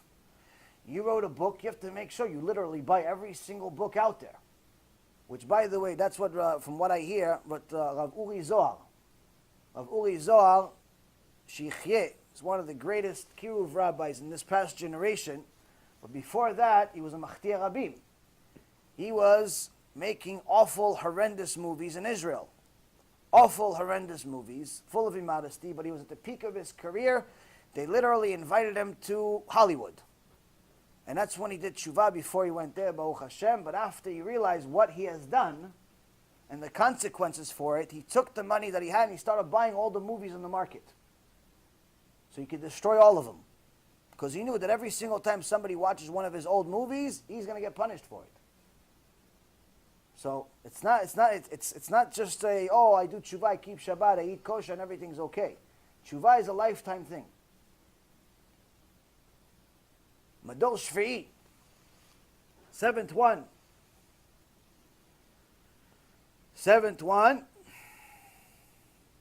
Tachtit Eretz. That's the name of it. Ayored lesham shuv eno ole. Someone who goes there does not go back up. It's permanent. Shenemar ve'asotem reshaim. Malachi 3:21. Ubazohar Parashat Truma, in Zohar Parashat Truma in 152. Page B. Amar שיש מקום בגיהינום והוא נקרא צוהר או תחת.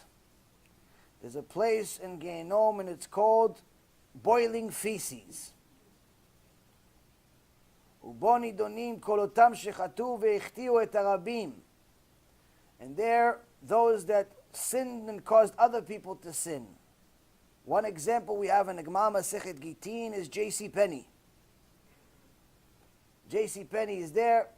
Onkelos in the Gemara, it says Onkelos, the Ger Tzedek that all of our commentary on the Tanakh comes from, before he converted, he did a seance and he brought J.C. Penney up along with Bilam and Titus. All of them are in the 7th level of Gehinom. But nonetheless, that's exactly what J.C. Penney described as where he is. He's in his Tzohar Watachat. Why? Not only did he go against the rabbis, but he caused other people to leave Judaism. So all of those Christians that pray to him every single day, they should understand that their leader, their idol, their everything is sitting there in boiling feces. Who else goes there? Amotziim zera levatala lechatchila. Those that waste seed on purpose. They think it's healthy, like the psychiatrists that are idiots today tell you it's healthy, which, by the way, there's scientific research. Scientific research, this is not my opinion. Scientific research I could send you that shows that when you waste seed, it not only hurts your body in general, it hurts your vision, it hurts your bone structure, it hurts your brain, it hurts multiple parts of your body. And I can tell you from experience, not that I'm anything special, but apparently in the last few years, since I spoke a lot about wasting seed and did some lectures on it, I ended up getting a lot of people to call me, religious, non-religious, Jews, non-Jews, to ask me questions about it. And I ended up a lot of people. I did a lot of research on it. And in so many words, at this point, it's almost at a point where I can look at you and tell you if you're wasting seed or not. There's certain young kids that I see in Batei Knesiot, and I know who's sick and who's not. Who's sick and who's not. Their skin structure is different. Their behavior is different. Unfortunately, it's an addiction. You can overcome it, but it's very difficult. But unfortunately, no one's going to overcome it if no one tells them it's wrong. How wrong is it? It's the worst sin in Judaism.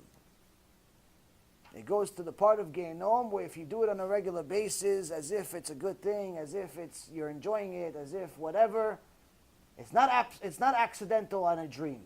You're doing it on purpose, b'mezid. You're doing it, Shem Irachem, 7th level of Gehinom. Who else? Mi shechilel Shabbat befaresia.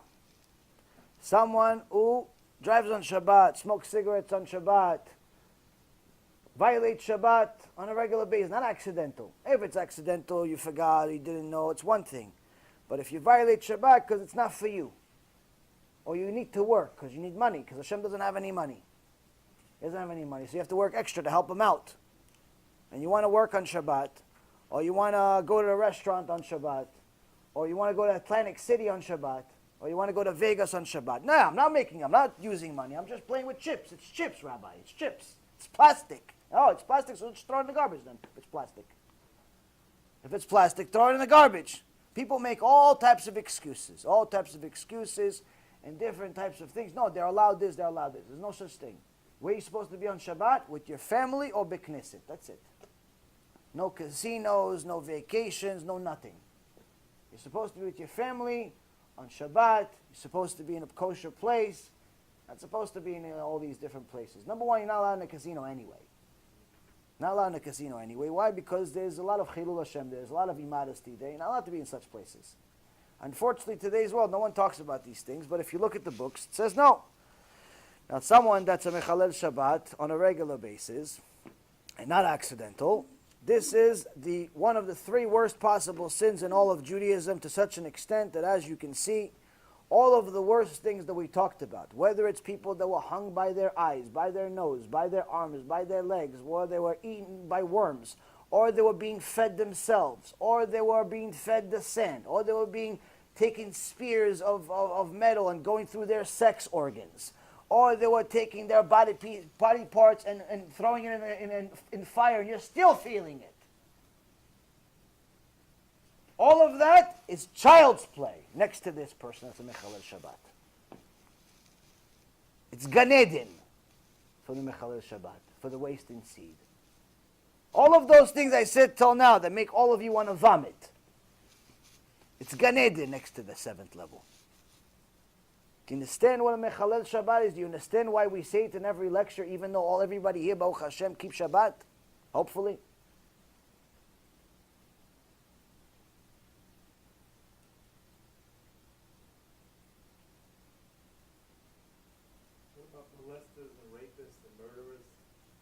They have a special place also. They're in a 6th level, some of them in a 7th level, depending on which one, how bad, who, what, when, and how. Yeah, they have also a special place also. They have a special place, but those such people usually don't get the merit of going to Gehinom. They usually get stuck in Kafakela.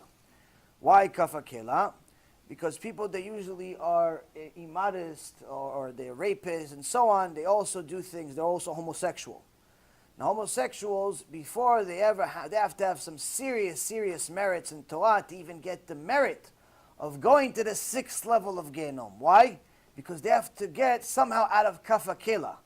Now, Kafakela for the homosexuals, first they have to go through certain type of suffering for there, but that's for just a single action. If they've done it many times, it's many things. Now, there's also the concept of Gilgulim. They have to reincarnate. Now, the Zohar, Kadosh, and some of the other holy books say that there's several different types of Gilgulim. We're not going to go through all of them. Obviously, just a few simple ones you should know. For all of those imbeciles that say that being intimate with a non-Jew is for practice, you should know that if you're intimate with a non-Jew and you have not done tshuva, your kafakela, before you actually get to suffer kafakela and Gehinom and so on, first you have to come back as a dog. First you have to come back as a dog. Now, anyone that's a homosexual, they think it's nice, they want to be proud of themselves, they have to come back as rabbits. Rabbits, hares, camels, those types of animals. And women that like to show their stuff to the world, because that's the thing today. Before they get to the 6th level or the 7th level of Gehinom, they have to go through a Gilgul also. It was what? Cats. Now, I know a lot of people don't like the stuff and they don't believe it. That's your problem. It's not mine, Baruch Hashem. So, point is, this is all from the books. You want verses, I can give you verses. But nonetheless, the people that make sins need to understand is that there's no free lunch. Not for small sins, not for big sins, nothing. No free lunch. Now it goes into special angels. Special angels, there's actually the names of each one of these angels, of what they do and how they do it and who they punish and what they're in charge of. But I'll go through it in 5 minutes. I'm not going to go through the whole thing because obviously it's going to take a lot of time and it's late. And I think you guys got the point by now. Hopefully all of you understand that it's just simply not worth it to sin. That's the point of this entire shiur. It's simply not worth it to go against Hashem. The way that you're supposed to run your life is, okay, what does Hashem want? Okay, that's what I'll do. What does Hashem want? That's what I'll do. Honey, what do you want to do? What does Hashem want? That's what I'll do. Honey, what do you want to do? What does Hashem want? That's what I'll do. How do I dress? What does Hashem want? Modest? Okay, I'll be modest. What does Hashem want? Be kosher business? Kosher business. That's the way a kosher mind works. Why? That's how you avoid Gehinom. That's the only way. The only way. Because even then, you're still going to make mess-ups here and there. But at the very least, if you're not going to make as many, B'ezrat Hashem, it's going to be tshuva. You're going to have enough time to do tshuva for the mistakes you're making. But if you don't stop making mistakes, there's no hope for you. So, this is some of the angels and what they do. By the way, the angel that Shober Einav, the one that breaks the eyes in the grave, his name is Sarsur. That's his job.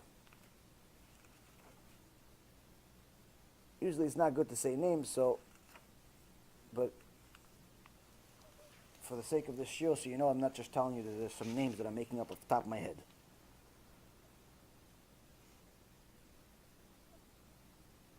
So those that are immodest in their clothing, immodest in their behavior, the guys that want a different girlfriend every other day, the guys that cheat on their wives, the women that cheat on their husbands, the women that are promiscuous, all of those people that think that being immodest is just a part of life. You know, you have 15 boyfriends before you got married. You have 20 husbands before you got married. All those people that think it's okay. Why? I'm only 25. I only have 15 boyfriends. What's the big deal? Oh, no, I don't want my daughter to get married. She's only 30. She's only 25. I don't want her to get married. She's too young. All these idiot fathers that don't want their kids to get married, they want them to date someone for a while. So you should know there's special things for them. What do they do to them? They take these people, and since there's no enjoyment whatsoever in Gehinom, and there's obviously no Yetzirah in Gehinom, but they force them to make the same sins even in Gehinom, but with pain. With pain. Those that were ne'uf and znut, all types of immodesty, all types of inappropriate actions, promiscuity, and so on, they literally make them make the same sins against their will in Gehinom. And there's the name of the angel here that puts them into that, puts them to do it. Shem Menachem. If you see some of the visuals of some of this stuff, I mean, there's no pictures here, but I know.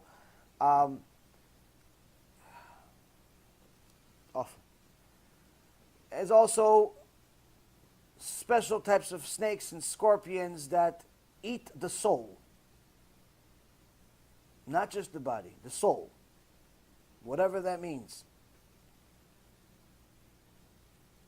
All of those people that like to curse, because that's how we talk in New York, and I used to talk in the stock market. וכל דברי נבלות או דבר פגום שיוציא האדם בשפתיו ושומרים אותה, וכאשר האדם מוציא מפיו דברי קדושה כמו דברי תורה או תפילה, אז מטמאים אותם הדברים הקדושים בטומאה ההיא שהוציא מפיו קודם לכן. ואז כביכול תשש כוח הקדושה, ואז אוי לו, אוי לנפשו של החוטא ההוא. A person that curses from the same mouth that he prays, a person that curses from the same mouth that he learns Torah, says, Oy lo and oy lenafsho. Woe to him and woe to his soul, of what they do to him for violating his mouth that way. That same pure mouth that said divrei Torah, that said the name of Hashem, you like to say the F word, you like to call your wife certain names, you like to call your friends certain names, you think it's cute, you think it's funny, you want to be a truck driver, you want to be a football player. Okay, you have a certain place. There's a certain angel designated for them too. I'm not going to tell you the names anymore, though.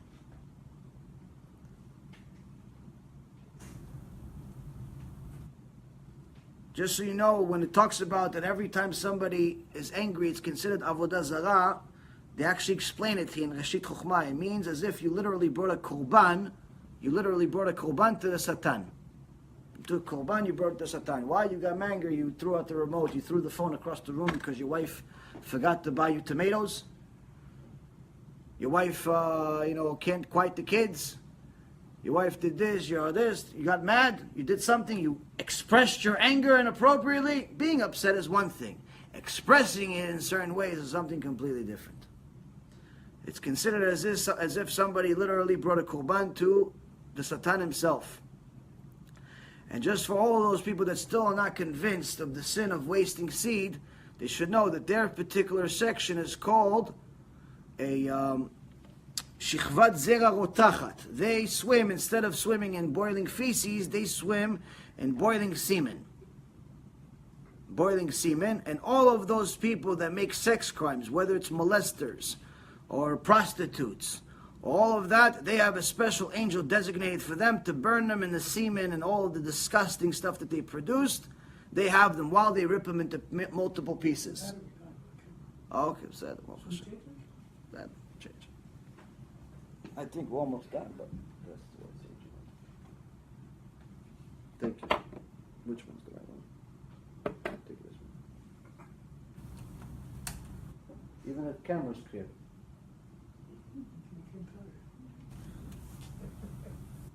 Yeah.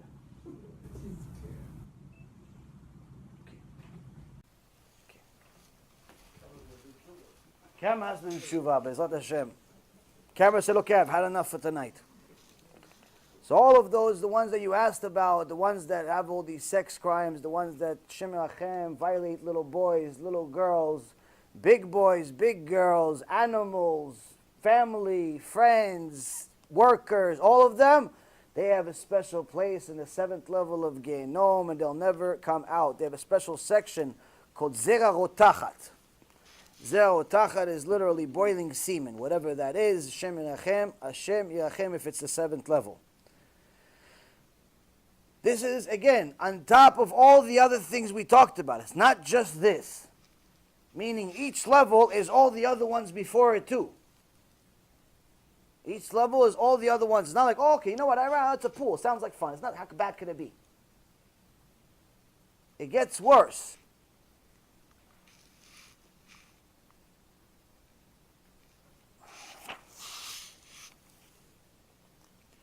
We're almost done. Chilul Hashem also, 7th level. Sorry, I think we said it, didn't we? That's the third thing. If someone, I mean, their punishment just begins at dying. Also, one of the horrible things is for those that were jealous, for those that, one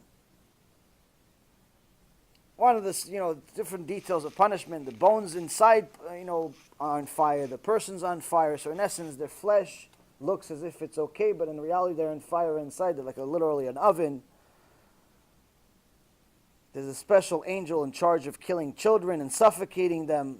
I mean, it's literally, it's just you read some of this stuff, you're like, Hashem Yirachem, this, and now I understand what Moshe Rabbeinu was saying. What is this place? I mean, they're putting all types of knives and all types of cutting up, and it's awful.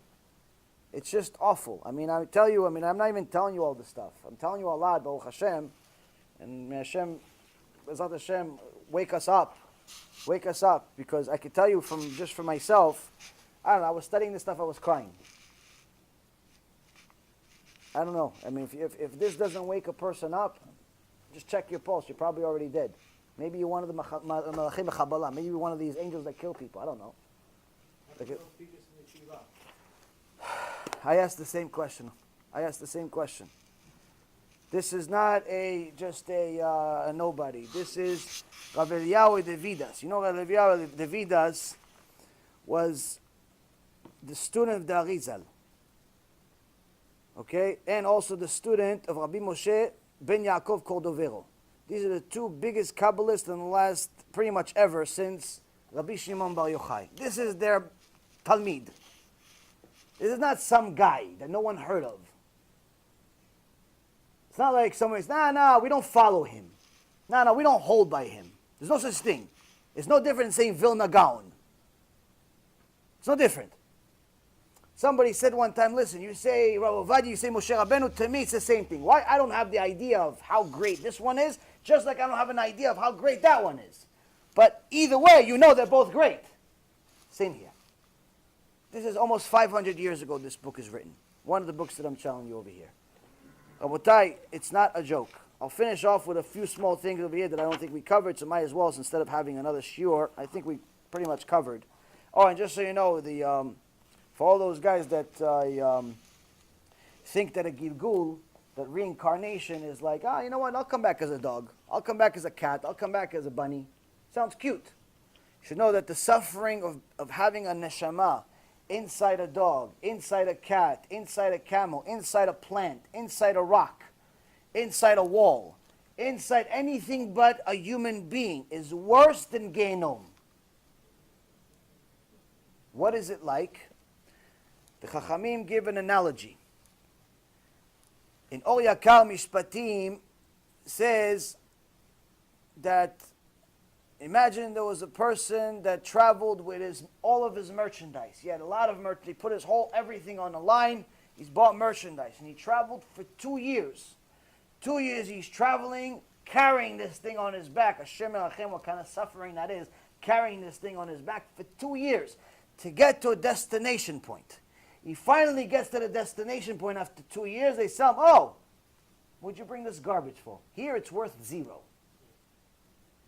Here, everything you carried on your back for 2 years, le'avdil 70 years, 100 years, 120 years, here it's worth 0. That's a gilgul. That's the suffering. Why? Because now he has to go back all the way to where he was, another 2 years, and if he wants to make any money, another 2 years. Do you understand? So this is a gilgul. This is a reincarnation. It's suffering above suffering, because you thought you had it right. You got to Shamayim and said, no, you have to do it all over again. What do you mean? Okay, so I'll do it as a Jew. No, you can't do it as a Jew. You have to do it as a bunny now. You have to do it as a dog. Or the fish, the big mitzvah to eat the fish from... And that's how these creatures are part of the tikkun. But the problem is that you don't always necessarily have an easy tikkun. Why? Sometimes a person can come back as a rock. Sometimes a person has to come back as a rock. The Ben Ish Chai tells the story that when they arrested him, he prayed to Hashem and he said, Hashem, why did you bring me here? And then he had a dream. He had a dream and they told him in Shamayim, you came here, the whole thing of you being arrested was because there's a few souls inside the wall of your cell. The only way they could do a tikkun is by listening to your Torah. Listening to your Torah. Listening. Why? Because they didn't want to go to Shiurei Torah. They wanted to learn, whenever they felt like it. So, being a Gilgul, it's not fun in games. It's not a fun thing. It's not it sounds like fun. I'll be a dog. My dog has a good life. That's what I used to say. I used to look at my dog. I had my dog 16 years. Greatest life ever. I thought, wow, what a life this guy has. Now I know. I read these things. I'm like, Shem Elachem, what kind of suffering they have. Because the soul doesn't feel like a dog. The soul is the soul of a human being. It knows it's a human being, but the dog is a dog. And Rav Shani actually has talked to a few shiurim, talks about these gilgulim and all of these things where he saw it in his own eyes. He saw it in his own eyes where his father showed him, look, this cat is the soul of the neighbor that died just a little while ago. And I'm going to help him and so on and so forth. And you see strange things. Nonetheless, this stuff is real. Nonetheless, this stuff is painful. It's just not worth it to sin, Rabotai. It's not worth it to sin. We'll finish off with a couple of small things, and then hopefully try to finish it with something to cheer you up. So, as I said, Rabbi Yaron Reuven is telling us 3 gates to Gehinom, the ocean, the desert, the land, Yerushalayim is 5 different types of fires.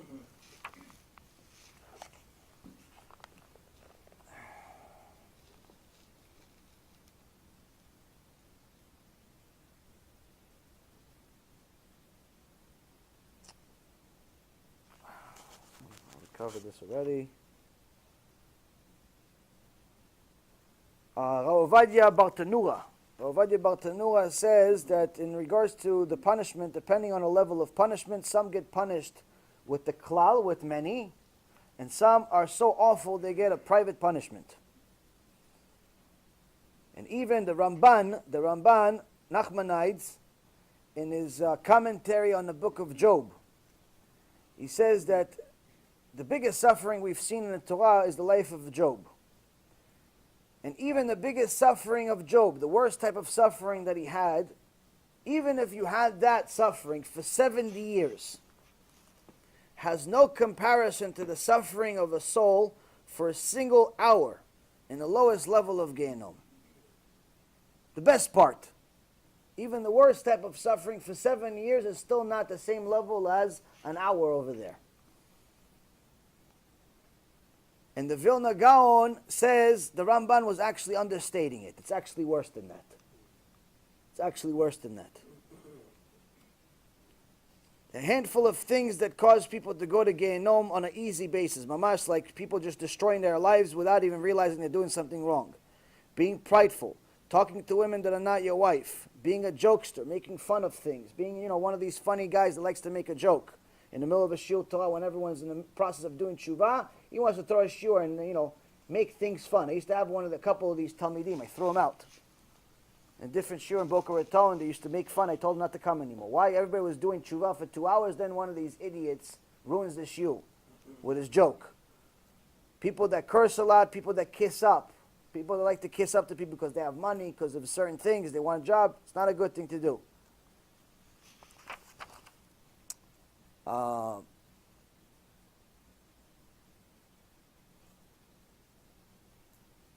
What keeps the fire of Gehinom continuing, the heat of Gehinom, is created by new sins in this world.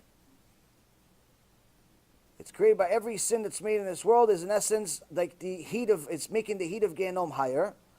But the fire, where's the fire come from? The fire in the Gemara Masechet Chagigah says the fire comes literally from the angels themselves. The angels themselves that serve Hashem, they go in Shamayim. You actually read this. As a matter of fact, you read this every night, unless you if you pray in a minyan. But if you pray by yourself, you read this. There's a bereta.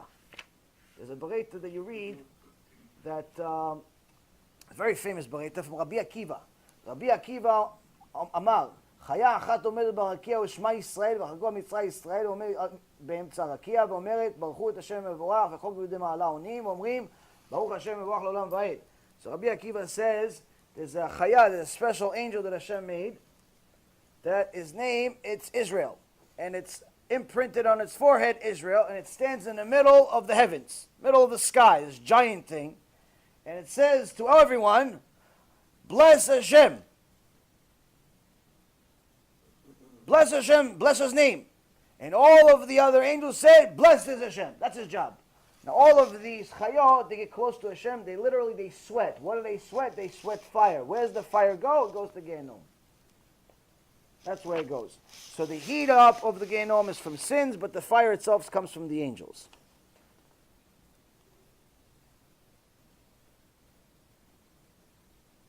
Now every time a person says a Kaddish,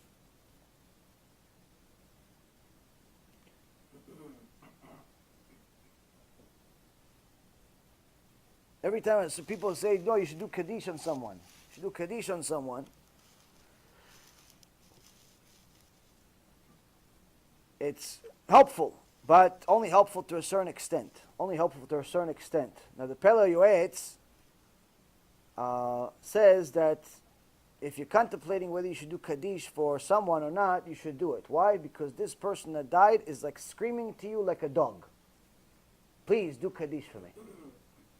Any type of help would be good. It doesn't take a person from the 7th level to the 6th level or anything, but it helps. Anything will be good. A moment, 5 minutes of less suffering is good. Sure, that's even more so. That's every second you're learning as Torah is amazing. So we'll finish off with this, Rabotai. The Gemara Masechet Tamid, Eliyahu Navi says the Gehinom is in the Rakia, but some say it's beyond the darkness. This, in essence, is referring to there's two types of Gehinom. Now, the Jewish Gehinom is much worse than the Goyim Gehinom. And the reason why is because our benefit, our reward is much greater than the Goyim as well. Source for that is Bereshit Rabbah 93:10. Now, Rabotai, there is a Bereta from Rabbi Shimon ben Elazar. And he says the following. Oy lanu miyom adin. Oy lanu miyom hatochecha. Woe to us from the day of judgment. Woe to us from the day of punishment. Because even Bilam, the wisest among all of the Goyim, he was a prophet. He couldn't accept a simple rebuke from his donkey. But even us, the tribes, the 12 tribes, weren't able to face Yosef HaTzadik when he told them, I am Yosef, as it's written, V'lo yachlu achav la'anot oto ki niv'alu mipanav. They couldn't answer him because they were scared. What does it mean they were scared? They all died from shame. This is the only part of the whole issue that talks about shame. But the Chachamim say this is not about rebuke of a rabbi. This is not the rebuke of some book. This is a rebuke of HaKadosh Baruch Hu when we go up to Shamayim. And He Himself will come to you. And He Himself will tell you, why'd you do it? Why'd you go against me? As it's written in the book of Psalms, Psalm 50, verse 21. These have you done, and I kept silent. You thought that I was like you. What does it mean you thought I was like you? You thought just because I'm not punishing you, I agree that you're violating Shabbat. Just because I'm not punishing you, I agree with your actions. You thought I was just like you, I was a sinner like you. But I will now punish you and lay it clearly before your eyes, meaning I'll show you every single sin right before I punish you. And then the next verse, Rabotai, says this. Understand this now. This is what the verse itself says. Understand this now, you who have forgotten God, lest I tear you into pieces, and there be none of you to rescue. This is Teilim, Rabotai. This is not some midrash. This is not mystical. This is literal. If you haven't read it, Baruch Hashem, it's time you have. That's the point of the shiur. Now, Hashem Himself is telling us. He's telling us it's not a joke. He's telling us it's not a game. He's telling us you sinned and you thought that it was okay because I didn't punish you. You drove on Shabbat, you went to this, you did this, and you thought it was okay. It's not okay. No, now. Now, no. Tshuva today. Every day, right now, everybody go home. Everybody watches the shiur today, tomorrow, next year, next month, wherever it is. You do tshuva today. Today you do tshuva. Don't wait till tomorrow. Today already go hatanu, avinu, pashanu. Today you do tshuva. Why? Because if you don't, there may be nothing to save. Now, last chidush to give you a concept of how important tshuva is. Hashem is supernatural. You and me are natural. Death is natural. It's a natural event for all of us. Everyone that's lived died. Everyone that's alive will die. Resurrection of the dead is supernatural. Supernatural. In the Torah, someone that's righteous is considered alive.